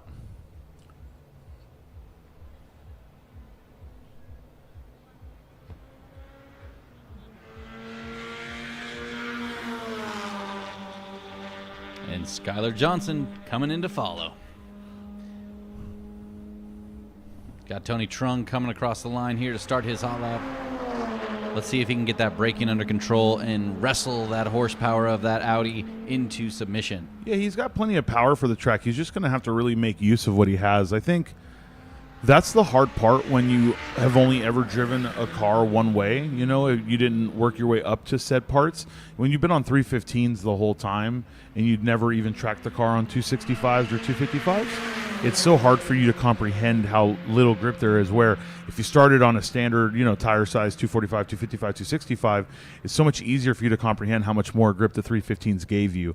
I think it would make him faster on the 315s if he had run this. He actually probably will be faster on the 315s now after this event. Oh, I absolutely agree. I think once he gets back on those 315s, he's going to see some massive improvements in his lap time. It's just astonishing what a little low grip setup can actually do for you and how it can help your driving improve. It's just like making yourself drive in the rain. All the little things that learn the vehicle will make you faster no matter what mods are on it. Agreed. We have everyone so far across the start, and that's John, the very last person in this run group in that C8 Corvette. Looks like everyone is on a hot lap. This is Group 3, guys. Remember, we do run off of a speed index. We go down 3, 2, 1. We do not put the same people in the same class out on track. It's just all based on how fast you are on this track to make sure that the person in front of you is not impeding your lap time. Charles Lincoln starting it out with a 155.012. That's a good lap. Very, very close to his best lap. His best lap so far has been a 154.9, so he is just shy of that with that 55.0. That just tells me the track is still looking pretty good. Yeah, I mean, you know, we were both out there. We were looking at it. It is warmer than either of us would have wanted it to be. You know, we've obviously been at hotter events than this. This is a great event, guys. But just compared to where we were yesterday at the end of the day, if we had yesterday at the end of the day here today throughout the sessions, I think we'd see more laps drop. But look at that. Tony Trung just dropped a second off his lap time, 156.488 from his previous best of a 157. Good for him. No, absolutely. And what I was finishing was, you don't get to choose the day that the track is good. You know, we wish it was like that, but at the end of the day, you got to put down a lap time for what's offered to you. Same thing, Jennifer Oker immediately at a 58.1. So she's found her new comfort place. Oh, absolutely. Remember, yesterday her comfort place was like a 201. 201. Well, between 204 and 201. There you go, yeah. So, you know, she's obviously found a small breakthrough. Well, you can call that a big breakthrough, actually. She did say her coach has showed up today. That's and so great. She's working with the coach to get everything situated. Yeah, 3 seconds is a big breakthrough, you know? And there's so many breakthroughs to be found on a track, small or big, and she is slowly working her way there. If her coach just, obviously he's a coach, he's smart. If he just gives her a couple things to focus on these laps, that's how you really pick up all the time. The worst thing that happens is you have someone with enough knowledge to tell you where to pick up the space, but if they tell you every single thing at once, you're just going to go slower. Yeah, that's definitely not the way to go. Like when I usually coach people, I usually give them 2 corners to work on in a session because feasible, right? People cannot go out and try to work on the entire course. You really have to break it down and work on 1 or 2 corners at a time, slowly but surely get those corners correct, and then move on to the next section. Just to kind of give you some reference here, so Tony Trung, he's in street class. He's right behind Charles Lincoln in the standings, and they are absolutely fighting for this space on the podium here. So we'll see if Tony Trung is able to get there. Charles is sitting at a 154.9, and Tony is now at a 156. It's a pretty big gap, but Tony is hunting him down and trying to look for that last spot on the podium. Yeah, it's never going to be an easy battle. You know, even if you're so close and the person in front of you is not improving, you still have to improve. Skylar Johnson just put down a 155.8, which is very close to his previous lap time best of a 155.2, so he's still looking pretty good. The lap times are definitely getting close. They have to be at least close enough for people to start improving, so I'm pretty oh, a nice lap from Maxwell right there. A 156. Who do you think's driving? That's a good question. That is a good question. I mean, Eric Johnson said that he wasn't going to push it as hard because it's not his car. But I feel like the guy who doesn't own the car is the person that tends to be the faster. Yeah. You know, it does give you a little bit less, I don't want to say less care, but you tend to have a little less mechanical sympathy because you didn't actually put it together. It's mechanical sympathy, what you just said. You hold the gear longer. You know what I mean? You take it deeper into the corner. You're not afraid of, wear and tear on the vehicle itself. And we see that a lot. It may be Daniel Maxwell, by the way. We're not going to guess that it's Eric Johnson, but it's nice to see that their whole goal was to go faster than 2 minutes here. It's the fastest he'd ever been around this track. He's in the 56s now, so he's absolutely proving that this track still has a lot left. And, that's also a testament to how much their setup has left. Oh, yeah, absolutely. Their setup seemed to have a ton of time that they could, get it right? A lot of this is just semantics of working through all the different adjustabilities and all the different settings that they could go through and get it set up. So I think those guys are working it through and getting it done, and they just saw a 1.5 second drop in their best lap time. So that's awesome for those guys.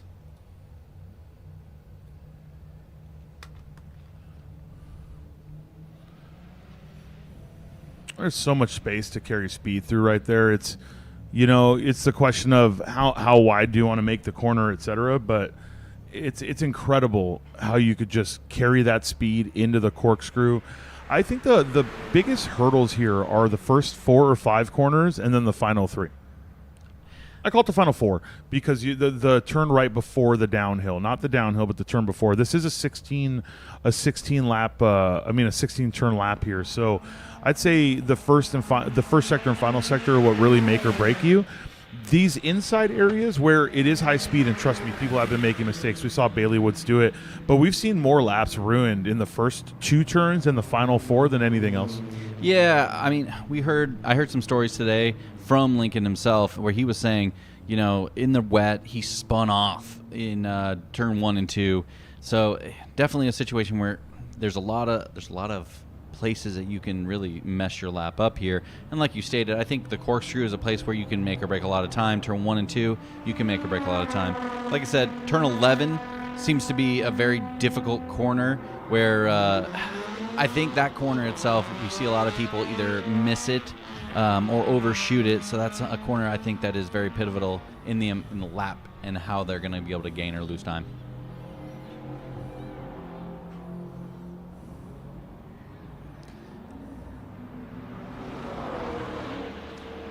John Janix over with a 2:03.420. He's gone, marginally faster every lap. He is not slowing down, but he's just consistently picking up a 10th here and there.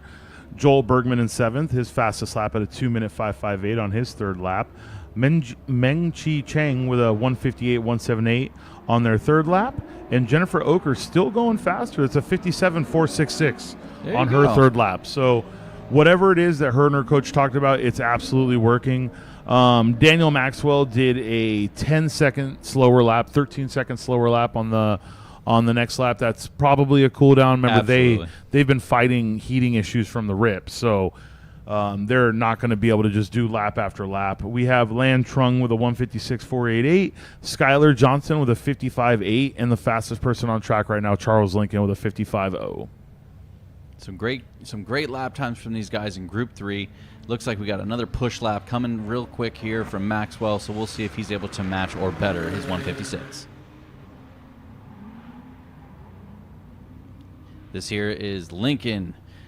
He's really trying to push this car and trying to see what he can do. He's really trying to hold on to 3rd place from Trung.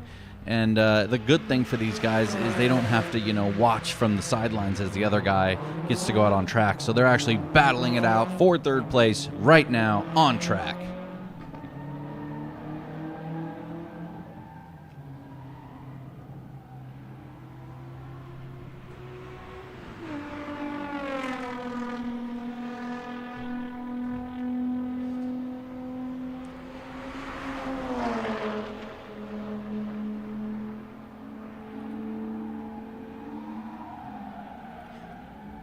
And that's Tony Trung starting out on his hot lap. He just did a nice cool down. So now we're going to have Charles Lincoln. He's starting his warm-up lap, and Tony is starting his hot lap. Skylar Johnson just finished a cool down, so he's going to be on a hot lap now.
This would be a lap for Daniel Maxwell after that cool down.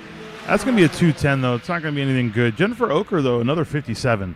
It's a 57.7, but she has found some newfound consistency in the 57s. As you can see, Charles Lincoln's still fastest person on track right now. Yeah, it seems like Jennifer has definitely found a groove out there. So let's hope she can keep it up and still drop some more lap time.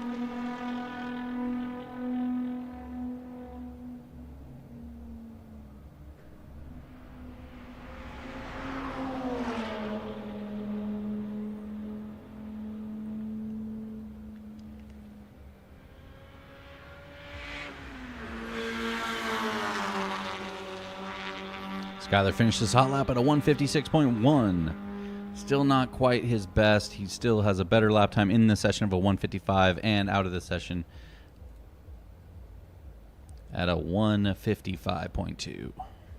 Yeah, very close. He's finding his lap times. We're not seeing anyone with a significantly faster personal best, though. Within a second usually is where they are. So I don't know if the track is falling away.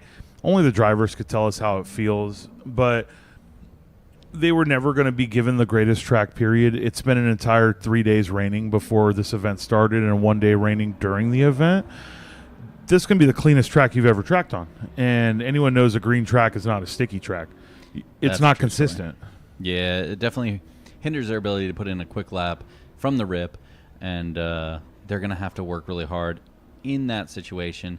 But I will say, I think the track conditions right now are still pretty optimum. We don't exactly have a ton of sun on the track, but we'll see what these guys can do. Everyone seems to really be kind of holding around the same lap time and close there to their very best lap times of the weekend. So I think the track is still there if someone can just lay it down. Fast lap time, a 156.292 from Jennifer Oker. There you go. Daniel Maxwell, funny enough, did his fastest lap at a 56.5. Look at so that. Fifth, sixth, fourth, third. Well, fifth, fourth, and third are all in the 56s, seconds in the 55, and first is in the 55. So Jennifer Oker has really found her way into this conversation, at least, of the cars in this run group. She is faster than Daniel Maxwell, who was leading her before this session started. I was about to say that too. Yeah, it's a battle right there, right, for the in the unlimited class.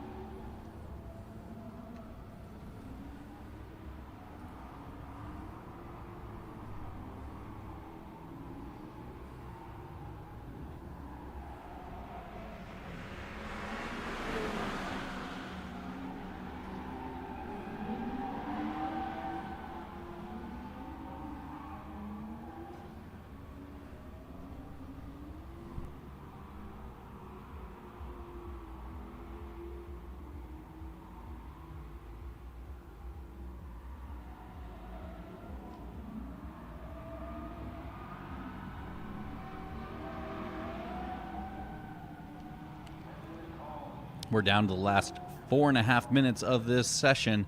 last 4.5 minutes of the event for these players in the game.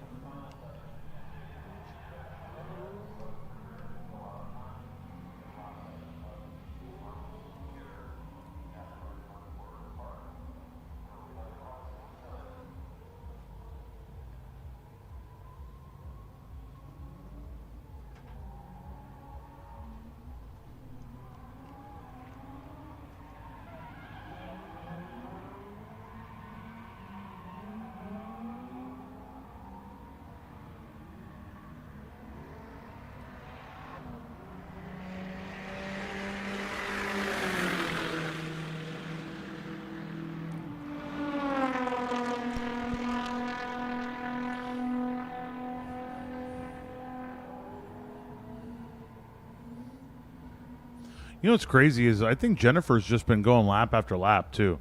She has gone faster in this session by not stopping, so they keep developing off of this and they keep pushing forward and, you know, not just doing it at events. That's where it's hard, right? You can't just come to events to develop yourself. You have to spend a lot of your personal time at the track figuring this out. Yeah, absolutely. And like you said, by her going lap after lap, I think that's really giving her the confidence, what she needed to get out there and lay down a good solid lap. I think through the advice of her coach and just being able to lay down multiple laps and getting rid of the vibration that she had in the car has really helped her be able to lay down some good lap times.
$55,423 from Daniel Maxwell. He and his teammate have really figured something out. I bet you that they got a different set of tires. I was just thinking the same thing. I really believe that it could easily be just a simple add of a new set of tires on that car. But man, they just dropped some ample time there. 155.423, really bringing the heat there.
This does look like the lull right here.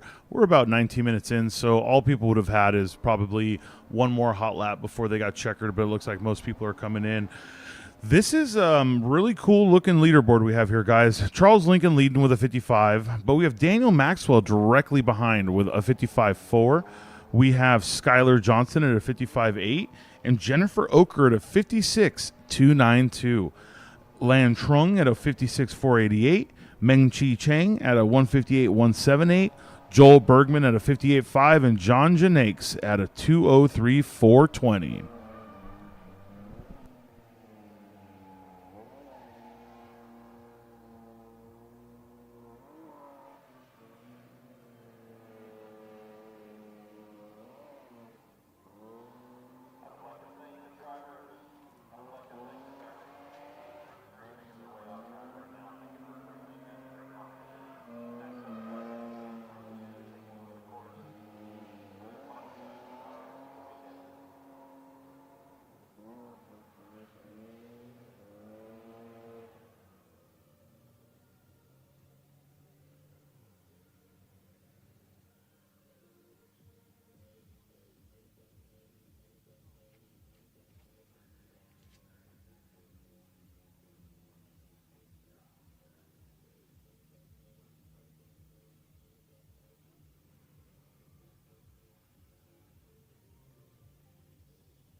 That is the final chance these drivers had to set a fast lap here at Global Time Attack Ridge Motorsport Park Speed Summit. Charles Lincoln with his fastest of the session. Daniel Maxwell with a 155.423 with his fastest of the event. I mean, this has been fantastic. And you know what? We have Group 2 going out hot on track. And Group 2 was the closest group as far as times went, so this should be rather exciting.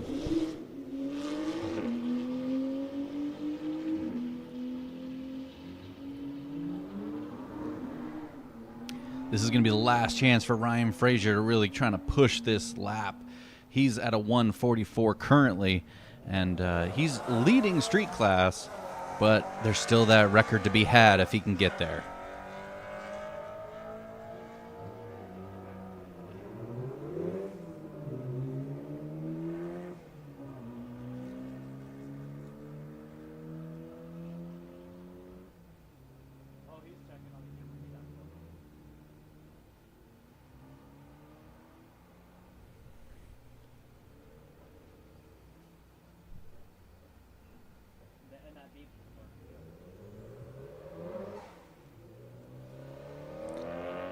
Got Jared Rourke that just took off from the line there.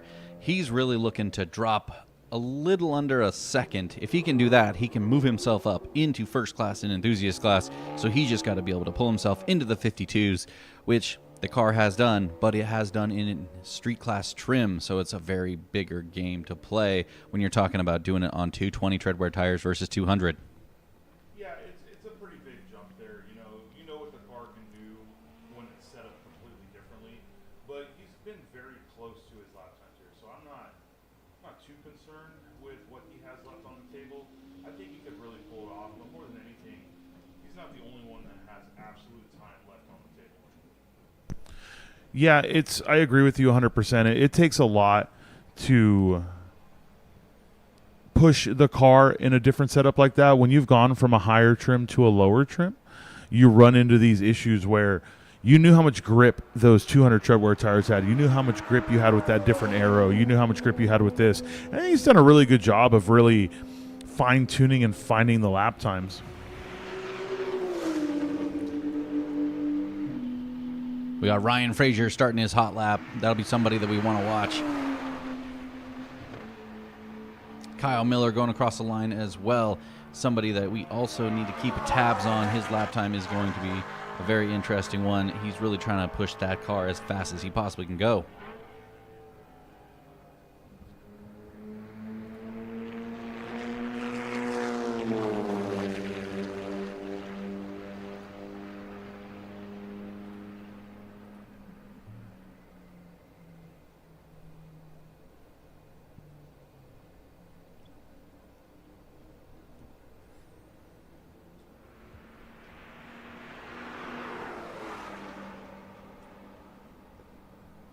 Here comes Jared Rourke starting his first flying lap. Again, he is fighting for the first place of enthusiast class against James Avila.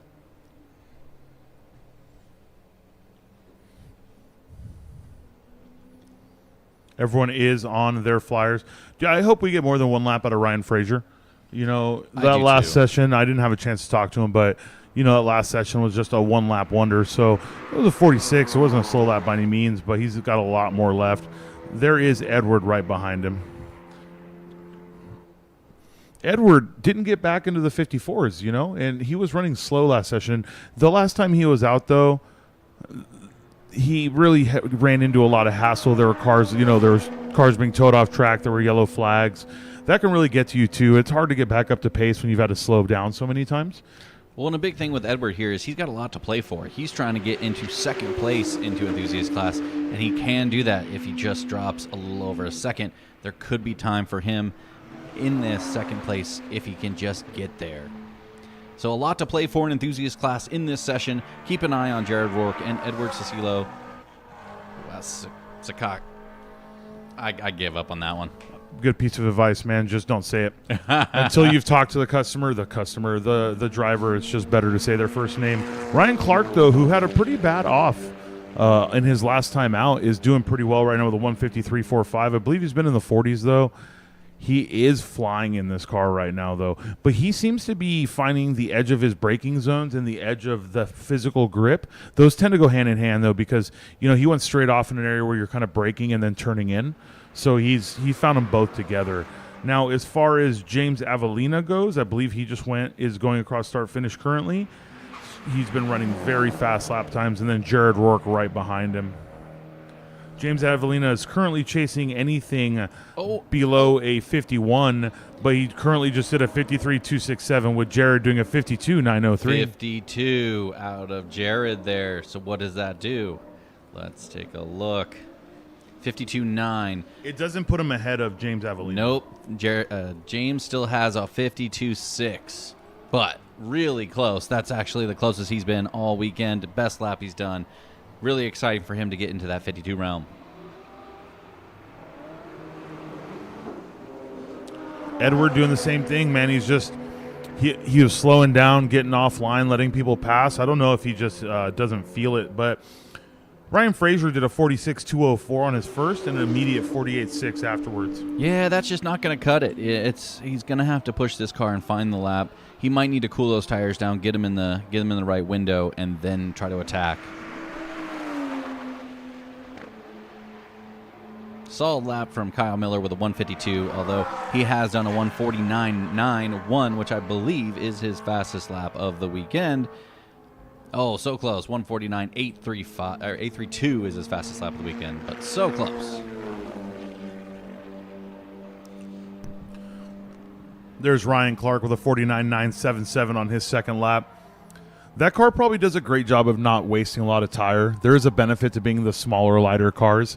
There's a negative, too. You actually cannot generate as much grip in a lighter car. It takes so much more aero to do so.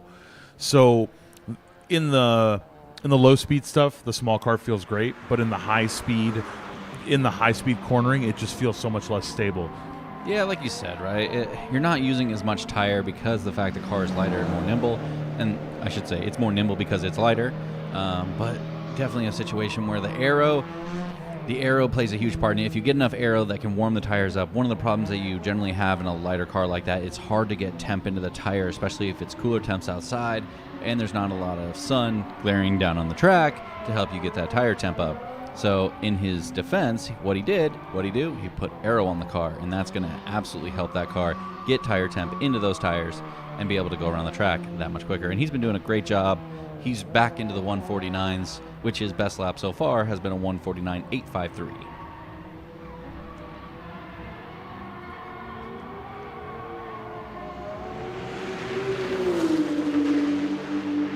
Ray Guerrero throwing down a 148.790. He's already done a 148.0 in this current session, and previously he has run a 144. So he's quite off the pace. I talked to him in the garage there, and he just said that he wasn't happy with his tires. So he actually swapped back to a previous set of tires. And I think what he's finding out is, I don't know if it's the tires, maybe it's just the fact that they're wearing down from the long time over the weekend. You never know who came with what tires. That's kind of the thing in the air. The average track guy will run an entire day on the same tires, and that's what you want to do. You don't even want to bring spare tires to a track event. But the average track guy will also tell you that near those times at the end of the event, that things are not going anywhere near as well as they were in the beginning.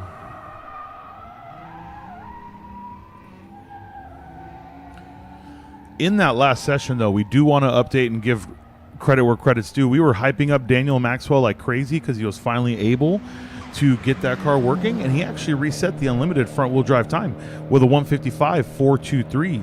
Previous unlimited front-wheel drive time was a 56.299 by an Acura RSX Type S Ruckus Racing, Zach Hemmelstrand and Colin Marthamuller. Man, congratulations to Daniel Maxwell and Eric Johnson and that Maxwell Motorsports team. We have 5 new records here so far, guys. So we got James Avellino, who's out on track right now with a 52.6, resetting the Enthusiast front-wheel drive. George Zhao, limited all-wheel drive with a 139.471.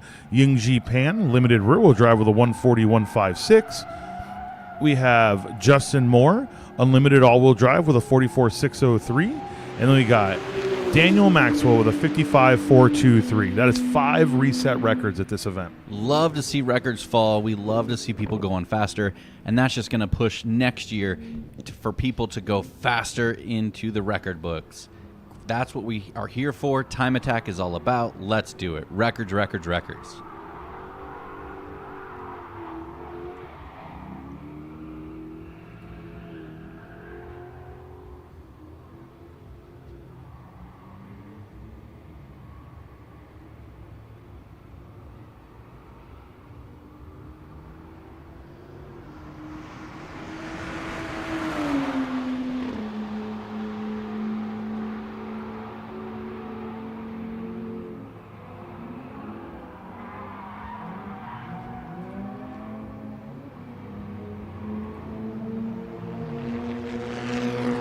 Jeff Reed has actually ran his fastest lap of the event this session with a 150.230.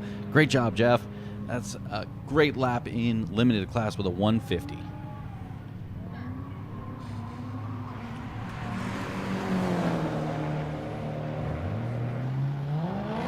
Edward, I think Edward's having problems, man. So he did his one lap, got out of the way, and has not done a flyer since. So never to write someone off, but I feel like whatever he's dealing with, it's not catastrophic by any means, but it's just hindering him from being able to do a lap. Could be new car teething issues. Got a standing yellow at the moment? We do, and usually a standing yellow on the front straight is going to tell you something close to turn 1 or 2. It's got to be something where they can't see it on the next flag station. Now, I think this might be James Avellina finishing a cool-down lap. He was about to go for a flyer, and obviously he's going to be hindered here.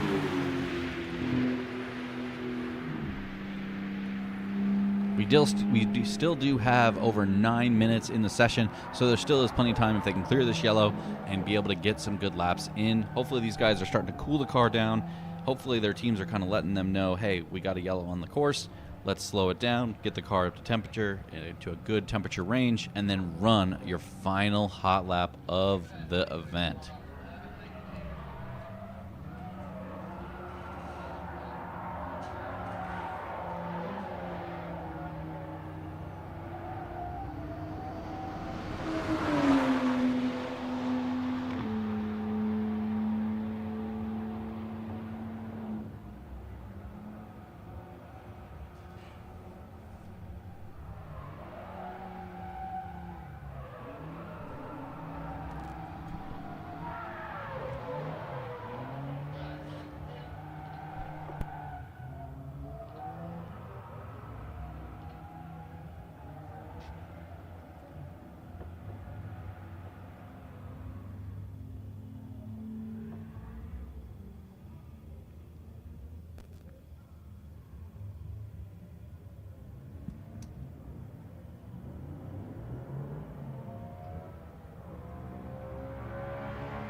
Looks like standing yellow has been removed. There may have been some debris that had to be pulled off the track, but luckily we got that all taken care of. This is James Avellina. He has been going not much faster, though. He did a 53.624 on that last lap, which is still about 0.5 off his fastest of this session and a full second off of his fastest period. Everyone except for Edward has done it on their last lap, and the only reason I said it is because Edward did it on his first and only lap, so I guess it would still be true. At 2:05 is just not reminiscent of the 54 he did to put himself in contention for enthusiast class. No. So, hopefully, like I said, hopefully whatever it is, they get it sorted for their next event. But Ryan Frazier did 2 laps, his fastest, the 46.204. Ray Guerrero's fastest on his second lap of 48.075.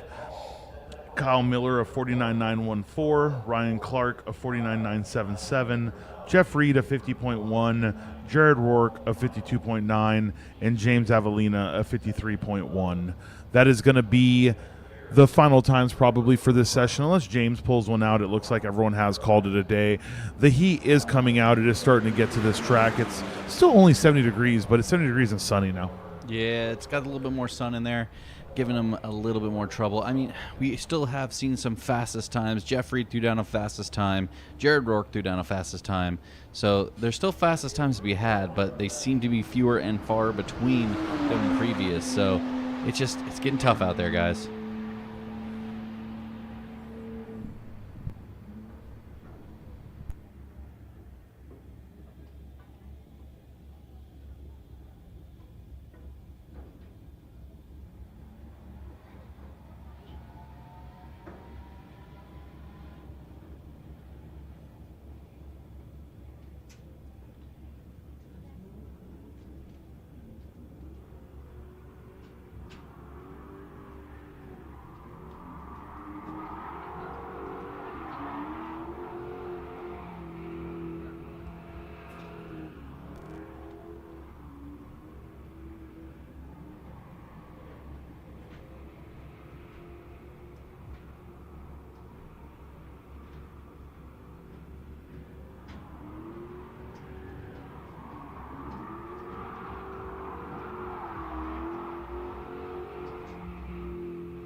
That's going to be the end of Group 2, Session 4. It does look like we may have one car on track still, but we're a few seconds away from checkering this session.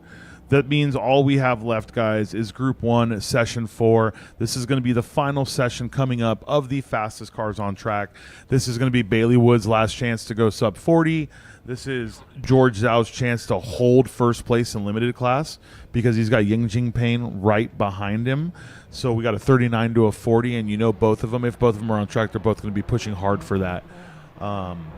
But more than anything, this is also Bailey Wood's chance to take first place back in unlimited class. So this is, I think he actually holds unlimited because George is limited. So I think no matter how you look at it, this is the session where people are going to have to try to find every little bit they have left. And if they don't, well, they're going to have to be happy with where they were. And we've seen a lot of great lap times. Obviously, George and Yingping, they both have records under their belts, a rear-wheel drive and an all-wheel drive record. But you want to push the limits of that record so the next guy doesn't show up next year and go faster. Yeah, and I will say this. I would say these two guys, they're really, when I talk to them, they're just battling it out to see who can best each other. It's a group of friends having a good time, and they just want to see who's better. And that's one of the most fun things about Time Attack is a couple of friends in different classes, but at the end of the day, they're still fighting in limited class together to try to get that top spot, even though they're both ending up with records.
You know who we don't have out here? Bailey Woods. Oh, no. That's not what I want to see. Well, I mean, it's maybe he feels he's not going to get any more out of it. I'm sad, though, but those new body style GT3 RSs are gorgeous, by the way. They are, absolutely.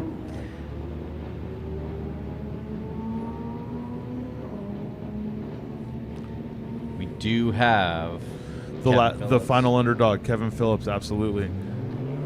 Square body S10 race car. Looks so good. Very old school livery, too. That's my favorite thing about it. It's just super simple, broken up by a single color, and then all the aluminum additions just make it. You know, and then you got a new age orange GT3. This is a previous generation, so you can really tell the difference between this one and the first car, and this car looks great. I thought this was the best one made, and the new one didn't do it for me until I saw it in person. The photos weren't the thing. They looked kind of Lego-ish, I guess. You get what I'm saying with the rear tail light and all that? They're a lot. They are a lot. They're a lot. You have to enjoy it in person. There's nothing in a photo that will make you want to like that car more. And then you got Danny Payne, who showed up just today, and he's out there. He's already ran a 141 today, so we'll see what he can do in this last session of Time Attack.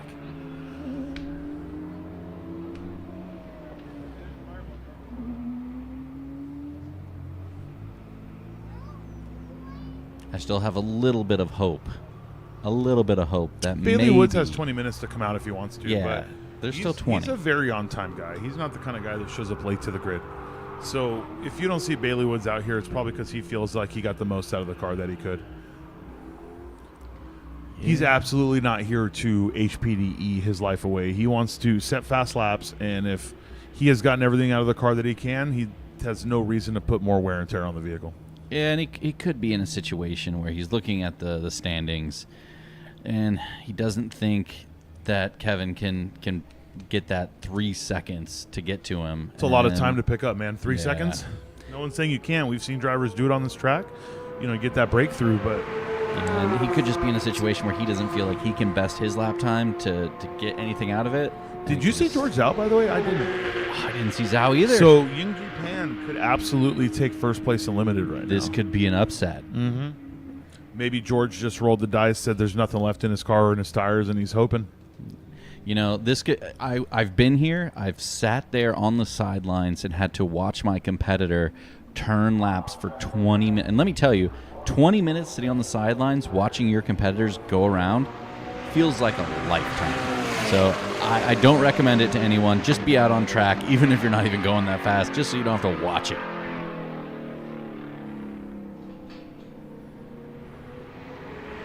Case Farmer coming across the line, starting his hot laps. That's 3 out of the 4 there. I think we're only missing Danny now. And here comes Danny down the front straight, starting his hot lap. And these are going to be the 4 cars on track. Should be pretty simple to at least catch him with the drone. Not too many cars out there. So once it's back in the air, it should be nice to be able to follow a few of them around the track.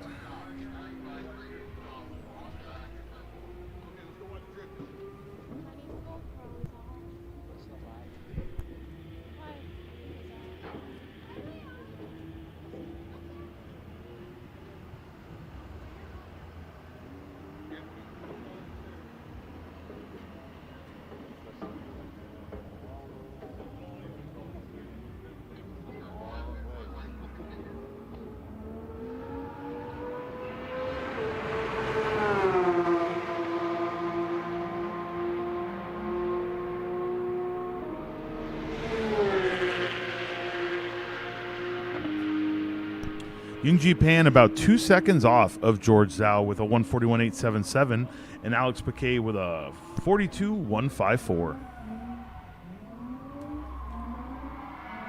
And that's actually Alex's best lap of the event. His previous lap was a 142.577, so that is his best lap of the event with a 142.154.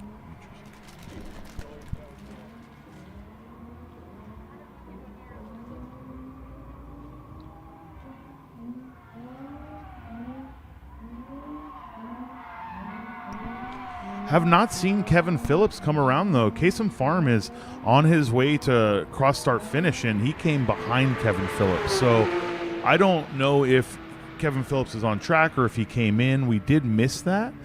Hopefully it's nothing serious, because I see Danny Payne coming down the downhill right now from our vantage point, and there is no Kevin Phillips to be seen. He may have just come in, though. Maybe he was pushing it around the backside of the track, felt the car had nothing there, or he is about to go on this tow truck that is exiting as we speak. Ooh, man. That's not what we want to hear.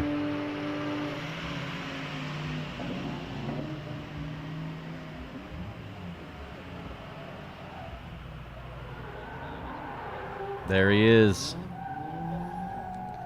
We just had him on the drone. I don't know if you guys caught it. The drone was right above him, but we just had him on the drone right there. He is on the side of the track. This is a very high-speed section. No one is going to be able to set a lap time right now. Yeah, he's, what is that, right on the outside of like 3 or 4? 4, right on the outside of 4. This is where you would be carrying your speed. Yeah. So it's the good thing is this is why where corner stations are is very important. We have to make sure that drivers are safe, and this is probably one of the most important things there is. Honestly, this is a sad end for him to this event, but he did show up and lay down some good lap times. Is probably going to make it so the other drivers cannot. This may be what keeps George Zhao in first place in limited class. Yingji was not on pace yet to go faster. He did a 41 and a 43. So, he's obviously has speed in the car, but he would have to pick up another 2 seconds on his fastest lap. Yeah, and 2 seconds, especially at the end of the day, end of the weekend, more importantly, the mental strain that it puts on you throughout the weekend, it is exhausting. People really don't understand sometimes how difficult it is to really push these cars to their absolute limit for the entire weekend. It is difficult, guys, and our drone footage here giving us a really good shot. They're helping Kevin out. He's calling over the guys. Maybe we can get something simple. We'll see. We'll check this out.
With a truck like Kevin's, it's pretty obvious it would be difficult to get this thing on the tow truck, so they're going to hot tow him.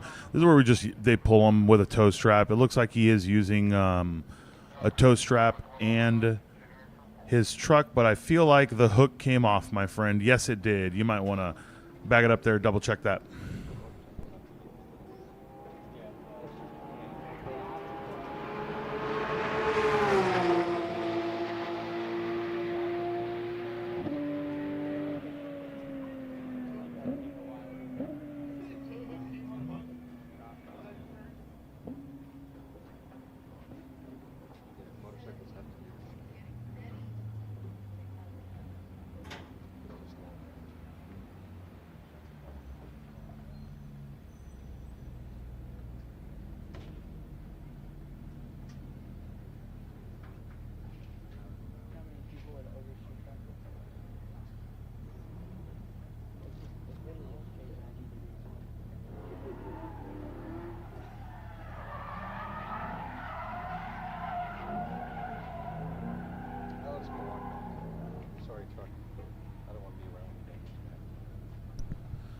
There we go. Now we have some tension. Looks like we got him hooked up.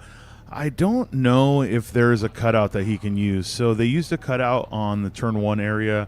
I feel like this is probably going to have to get pulled around the track. I don't think I want to be hot towed down the downhill. That sounds kind of terrifying. Yeah, it absolutely would be. The tension on that's going to get released, and it's going to be really difficult for them to get that done. I believe. Well, if you're a smart person in the back vehicle, you drag the brakes the whole way down. Yeah, you better. It's funny because it's astonishing how many people are not good at being towed. We've seen it. Yeah, we've seen it where they allow slack and then tension. It tears the tow hook out of the chassis. Tears that up. Tears bumpers. I've seen them getting drug under the wheel. It's such a scary thing to watch some of the time. But looks like good and bad. It looks like Kevin's been towed a few times. Well, and more than that, it looks like they've done this before. I mean, you need a track safety crew that is versed in what they're doing. And the good news is a good amount of tracks we go to have track and safety that have just been doing this for a very long time. The quality of track matters, but I will say, like, even tracks like Buttonwillow have some of the fastest safety I've ever seen in my life. And the only people I think I've ever seen faster than Buttonwillow would absolutely be Coda, but that's an FIA Grade 1 track, so I would expect that.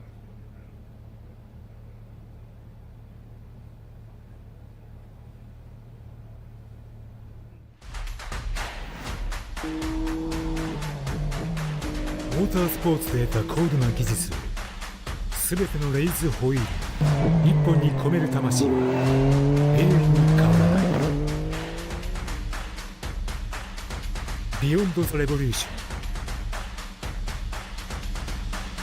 ョンザ・コンセプト・イズ・レーシング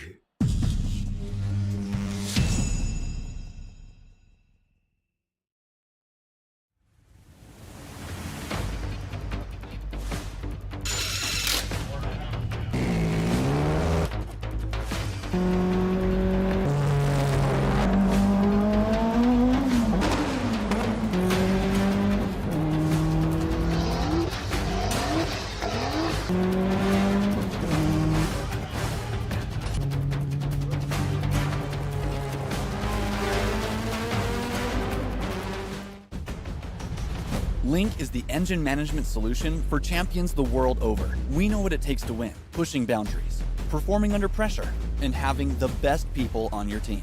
Our tech support are performance specialists, available 24 hours and ready to talk one-on-one about your winning formula. Link ECU.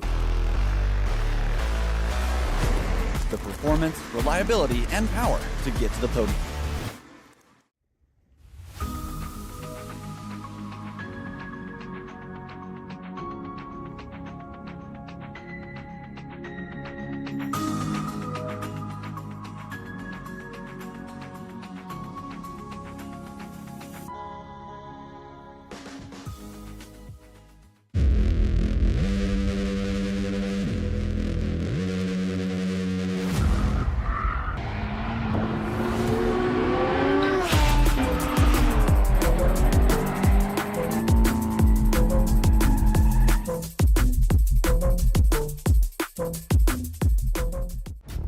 The 20th anniversary of American Time Attack is approaching fast.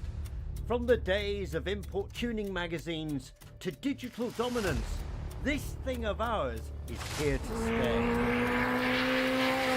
Tune in to Global Time Attack Finals at Buttonwillow November the 9th and 10th to celebrate where it all began.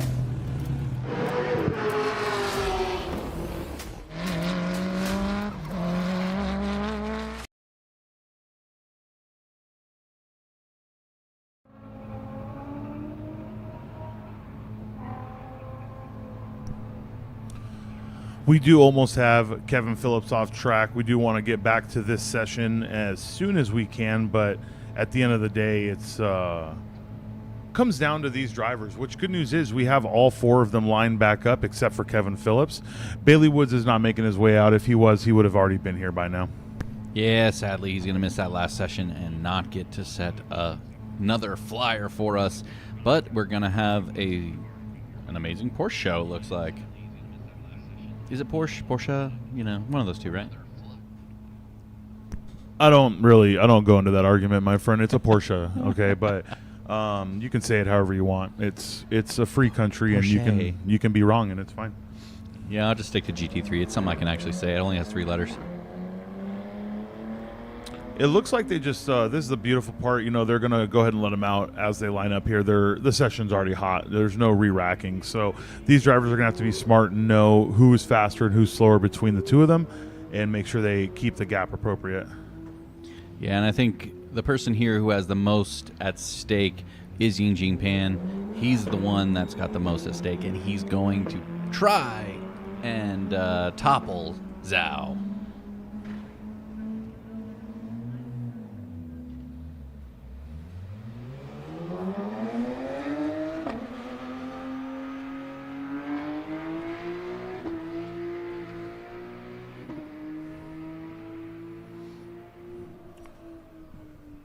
I think Yingji is probably the most important person in this session right now, only because George Zhao is sitting in first place with a 39. Yingji is at a 40 at his fastest lap time, but a 41.877 right now.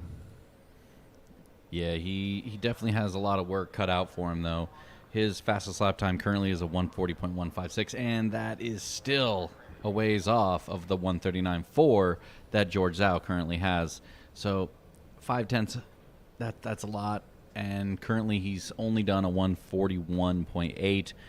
That's a large margin, but sometimes the last lap, the last session, the last push lap can be the magic lap that gets the job done. That's the hope. I mean, we talk about dream stories. That's always the hope, but in all realness, 95% of the time, the last session is just where they push hard and aren't able to get it. Now, I would say if anyone is capable, it's Yingji. I'd also say that George Zhao is capable too if he was still out there, because every time he goes out, he believes that he can go faster. So the only reason George wouldn't go out is if he knew he couldn't. Yeah, George is definitely a special type of individual where he just has that utmost confidence in himself and his car at any given moment. I wonder if that oil leak is what's keeping him out of the game right now. Maybe they saw something they didn't like after he pulled off in that last session, and that's why it's holding him out on this very last session of the game. That's a lot of curb taken right there. It is, yeah. On practice day, you and I were watching in the rain, and people were taking too much curbing and almost hitting that wall. Yeah. It is actually kind of a dangerous corner. I could see someone slapping and getting close in the dry. So in the rain, that's probably the worst thing you can do. But it's cool to see them that they have that confidence to be able to go deep. There's a lot of space there. Any camera angle you have of that turn makes it seem smaller than it is, but when you're making a mistake, it is as small as you think it is. Yeah, we definitely want to follow this white Porsche as it comes around this corner here and gets going.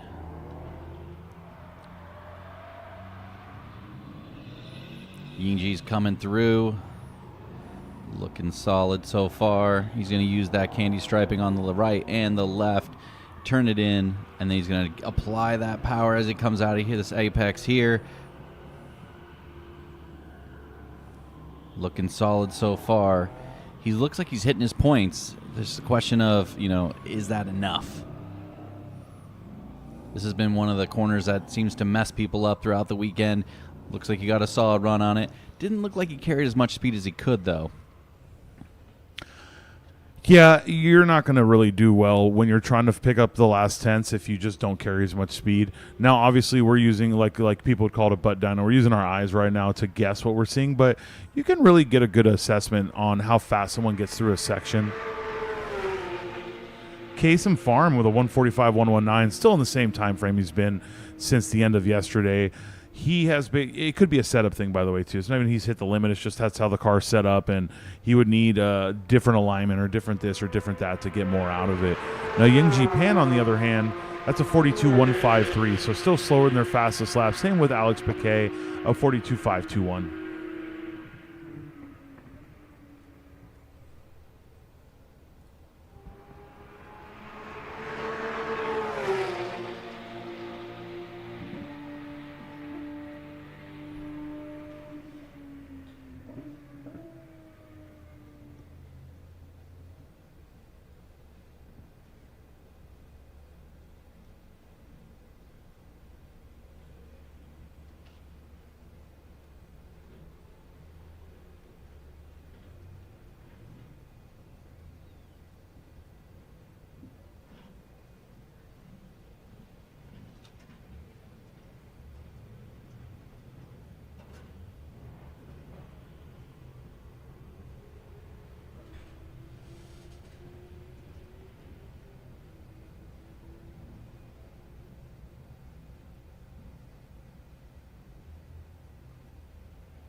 Nice lap from Kasem Farms. 144.580.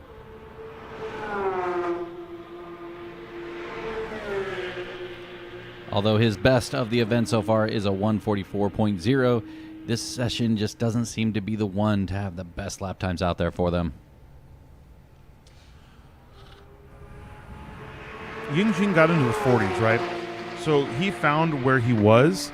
Is he going to find where he needs to be? I don't think so, but at least we can see that the lap is going well. I can see a couple crew members of these guys looking at their cars, and it's looking like we're coming near the end. This is going to be their last flying lap, if I'm not mistaken, just based on the amount of time left. So we'll see what this pans out. Can Yingji Pan lay down a 39 on his final lap? Can Alex Paquet go faster than he has? Can Danny Payne get into the 40s? He's at a 42.661. And can Kasem Farm just put a lap into the 43s? Yeah, Kasem, it's been a tough one for Kasem. He's been running very stagnant lap times as a whole. Pan, we're really rooting for him. He seems like he's finding ways to click off some lap time here, but it's really tough because he's got to get essentially almost a second right now. Last lap, last opportunity.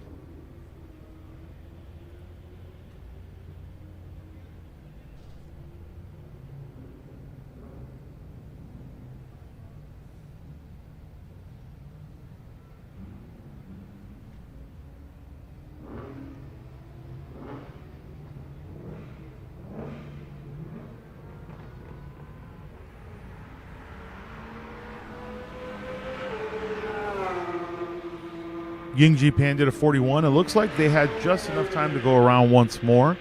That right there, probably based on the towing, by the way. We have little intervals set up in our schedule that allow for a little bit of space to happen in case something does go wrong. So they're probably giving them one more lap just as the fact that they were missing out on their lap times from that car being towed off. Nice lap there by Danny Payne with 141.868.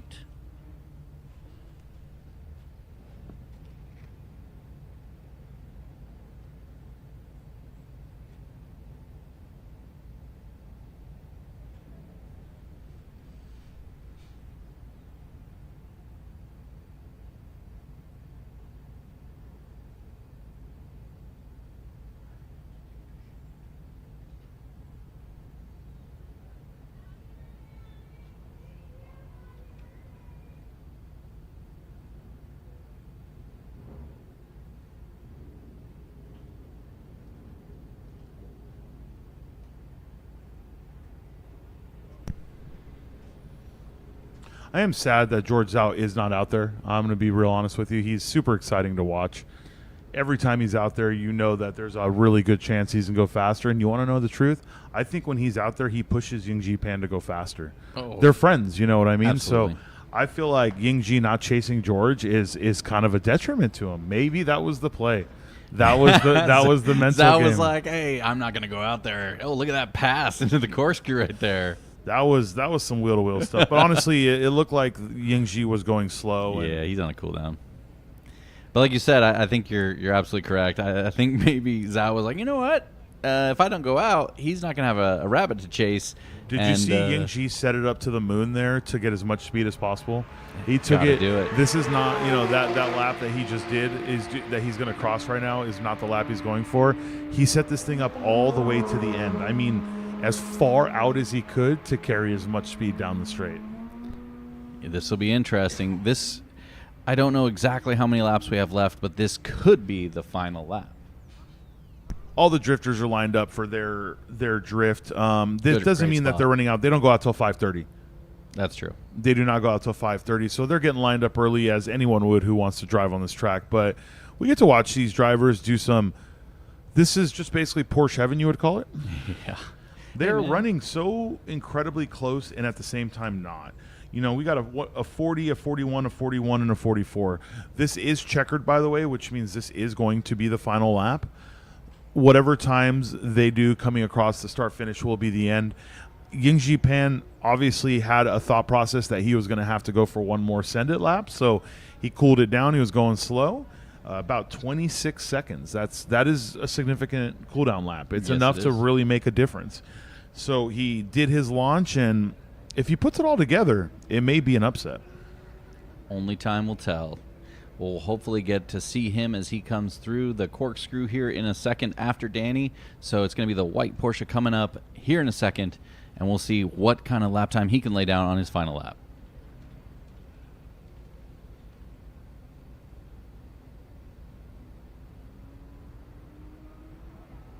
And the checkered flag is out for Danny Payne. As he crosses the line running a faster lap, a 1:41.257.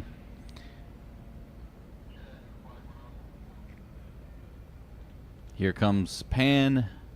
Let's see what kind of exit he gets. Those cars are so stable, it's even hard to see if he's actually on it or not, I swear.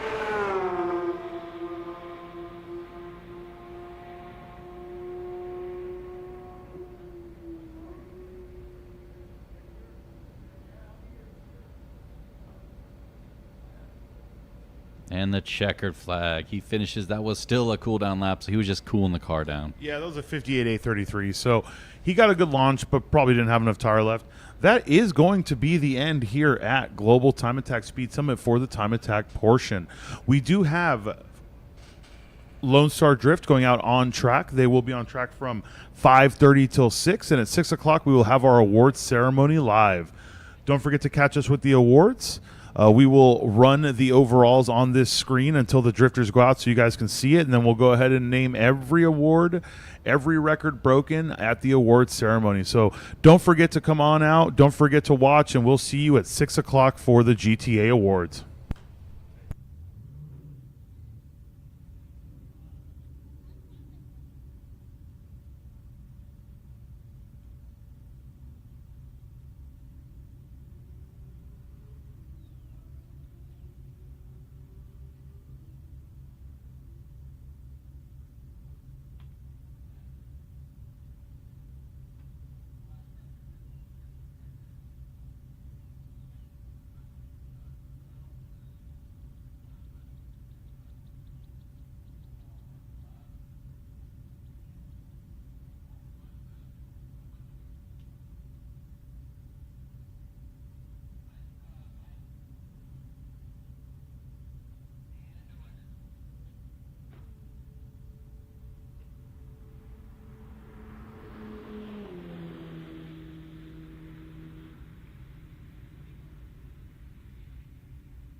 spray whoever else the hell you want, though. That's not a man. You don't spray that. Guys, and it works best if you just stay here and let the spraying happen instead of running around and chasing each other, because you go out of frame. You know what I mean? He can't run around and chase you with the camera. If you guys stay here, it's usually a little bit better for live stream, but at the end of the day, it's up to you guys. Before Cuban gets going, I just want to thank you guys as the organizer of Global Time Attack. Thank you guys for being a part of it. We will be back next year. We will live stream it next year with Jeff and the crew and Ryan and everybody. Thank you guys. We love Time Attack. We know you love it too, otherwise you wouldn't be here right now. And I also want to thank the Ridge Motorsports Park, and I want to thank the Global Time Attack staff. I absolutely love these guys. They're my friends, family, and I think you guys know what I'm talking about. That's why we keep coming back and doing this. Thank you guys. I'm going to hand it over to Cuban. Let's do the awards. Hey, big shout out to the fearless leader, please. GTA wouldn't exist without that man. 20 years, he's been somehow putting up with all of us, guys. I don't really know what to tell you. So that was a great event. It was a great live stream. Thank you so much for being here with us. We want to continue to promote you guys. It's been a super blast. You guys made great stories out here. 5 lap records broke in one event. That's killer. People went faster on day 2 than they ever thought they could have. We had people that came to shake down cars breaking records. We have people that didn't think they could run breaking records. So I'm going to start the GTX class. This is a non-traditional class. It's not a time attack class. It's great to see these factory race cars come out here and show you what they can do on cork. So in 3rd place, one of our loved and beloved, Mr. Ray Guerrero with a 144.568, Ray Lee Racing. Great. You gotta flavor flav this thing. You gotta flavor flav it. Come on. You got 3 hands to spray. Give me in 3rd place. We're going to call wherever he's standing 3rd place. In 2nd place, showed up on the 2nd day, didn't have much time on track, still laid it down though. With a 141.117, Mr. Danny Payne and his Flying Husky Racing. Great job, Danny. Thank you. Great job out there. Get on in there. Thank you. And in 1st place, fastest lap time we saw at the event, not the fastest time attack time, but he was out there flying, guys. With a 136.897, Mr. Lawrence Yun and his GT Exchange 911. Great job out there, brother. Yeah, flavor flav action. Good start there, guys. This is your GTX podium right here. Give him a lot of love, yeah?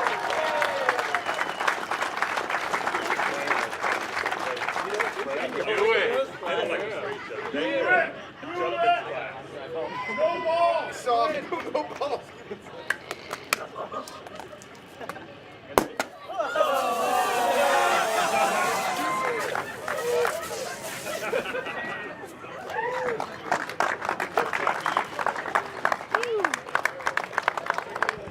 Great job, guys. All right, let's go ahead and start at enthusiasts. I'm going to give 2 shout-outs to some great drivers, and we'll get to the awards, all right? In 5th place with a 58.039, Meng Chi Chang and their GR86. Great job out there. 4th place, and really battling for the podium the whole time. This is what we love to see. With a 155.267, Skylar Johnson and his TRB Tuning Subaru. Great job out there, Skylar. You were this close. And coming up in 3rd place, I'm not going to pronounce your last name so I don't butcher it, but with a 154.432, Edward and his Honda Civic Type R, Scuderia Miso. Edward, while you're here, please tell me how to say your name. Kyoka. Yoka. You got it right in the driver's meeting. There you go. Edward, thank you for letting me ruin your name for an entire event. No worries, man. It's all good. Guys, in 2nd place with a 152.903, and there were 3 tenths between 2nd and 1st. With a 152.903, Mr. Jared Rourke and his 240SX Sprint Racing. Hey, thank you. Good job, man. All right. In the first broken record of the event, he broke the record 2 times, once in the damp and then again in the dry. With a 152.690, Mr. James Avelina, Lapdog Social Club, enthusiast front wheel drive record and overall enthusiast winner. Great job, brother. Flip it around. Yeah, thanks. All right, guys, this is your enthusiast podium. Give him some love. Great, dude. You're gonna get it. Oh, yeah!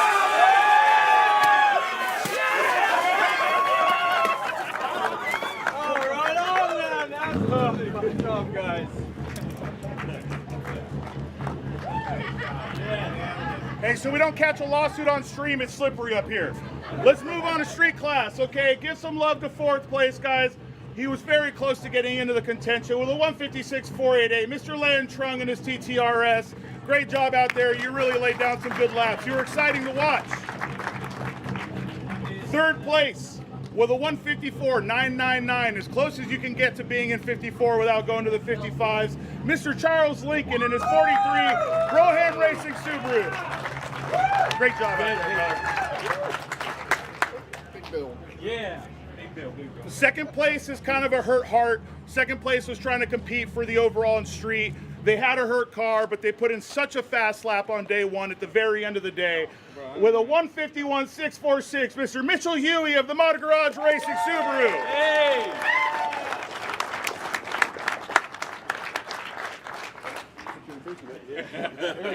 Great job, man. I'm gonna let him put it on. Great job out there. All right, guys.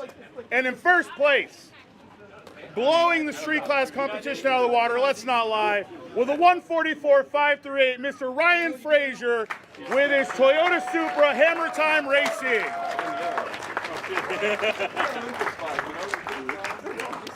Giving that Olympic vibe over here. You could be on the breakdancing team. Ryan, great. Hold on, you gotta shake my hand before you go harder. Great job, Ryan. Get in between these guys, spray each other. This is yours. Wait. You got a suit on. No spray. Hey, no spray until we say it. This is your street class podium. Give them some love. Hey! No, he doesn't want it. I can't spray. Well, you're getting sprayed.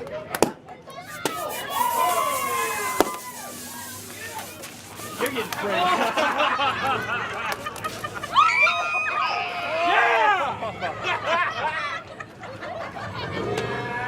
That guy's a firecracker, guys. Be careful. All right, guys. We're going to jump to Unlimited class. We always do the class with the fastest lap last, so let's jump to Unlimited, okay? I want to go through 5 people here.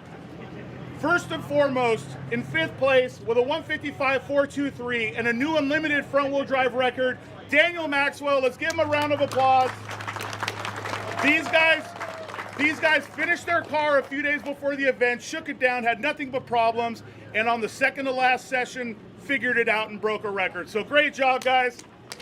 Daniel saying that Eric Johnson himself is the one that set that lap. All respect to you, brother. In 4th place with a 54.016, James Taylor in your Datsun 260Z. Great job out there. Car looked amazing. Thank you so much. Now, in 3rd place, this man broke a drive shaft, got one borrowed to him, and broke another drive shaft. But he also broke the Unlimited all-wheel drive record with a 144.608, Mr. Justin Moore of Moore Racing.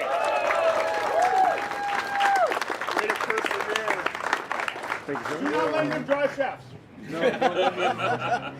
heard Great this job. pull away. I knew this was going to happen. Great job. Probably over there. Sorry, 3rd. 2nd place, probably the coolest vehicle we get to see all the time. You got to give the guy some love. With a 143.850, Mr. Kevin Phillips in his S10.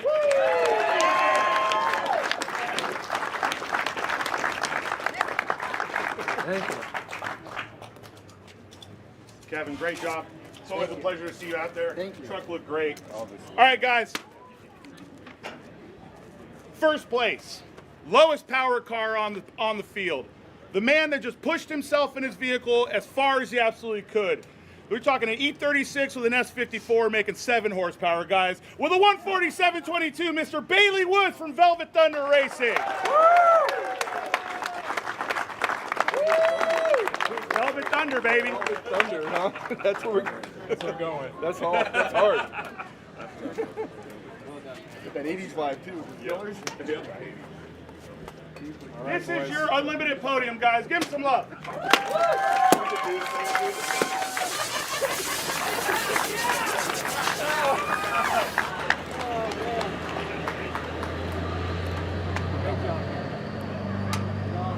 All right, let's move on.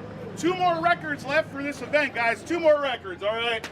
So let's give some love to 5th place of Limited with a 148.045, Stefan Denham with his STI. Great job out there. In 4th place, and so close to being in 3rd, with a 144.723, Mr. Alex Paquet, Paquet Racing. Great job. You made the battle worth it. In third place, with a 144.084, Mr. Kasem Farm in his Track GPT 911 GT3. Track GPT. That's awesome. This man has AI driving for him, and it worked out. Kasem, great job, man. You're killing it out there. All right. Second and first place, swap spots 4 times during the event. And you know what? Second place was this close to taking it back in the last session, but with a new rear-wheel drive limited record at a 140.156, Mr. Yingji Pan.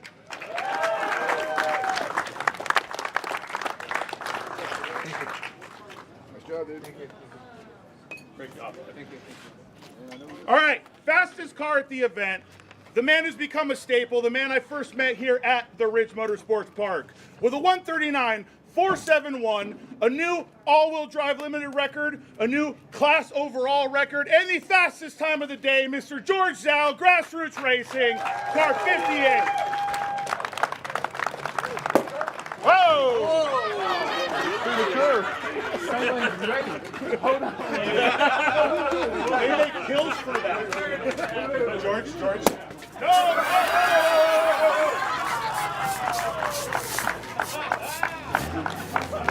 Hey, so while we can, this is your limited portion, George. Let's shake your hand because I always love being around you.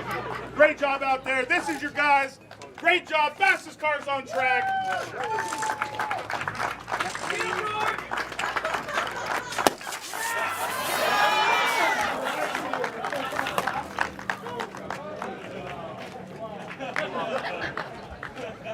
To end it all off, guys, thank you so much for coming out. We're so proud to bring the stream out here. You guys make it really worth it for us. If you enjoyed what you saw and you want to be covered more, we'll bring more we can next year. Make sure to make your way out. And this is the end of Speed Summit at Ridge Motorsport Park. Thank you very much.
モータースポーツで得た高度な技術をすべてのレイズホイール一本に込める魂は永遠に変わらない。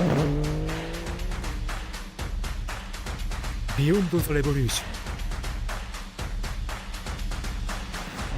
ン。ザ・コンセプト・イズ・レーシング。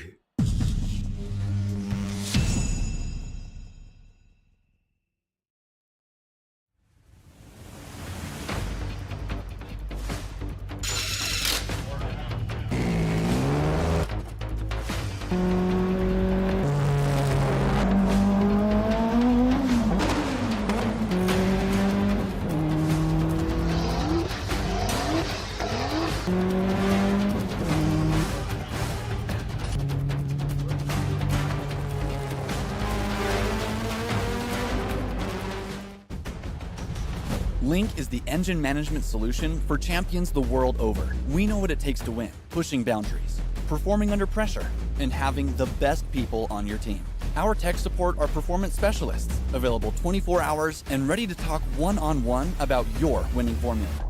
Link ECU. The performance, reliability, and power to get to the podium.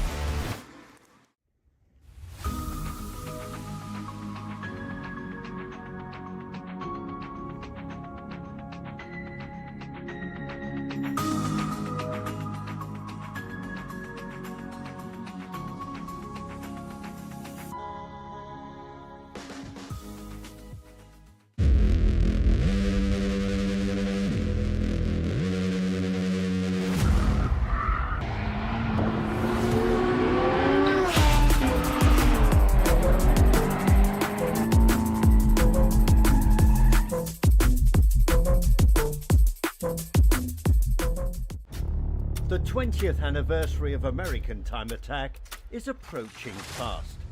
From the days of import tuning magazines to digital dominance, this thing of ours is here to stay. Tune in to Global Time Attack Finals at Buttonwillow November the 9th and 10th to celebrate where it all began.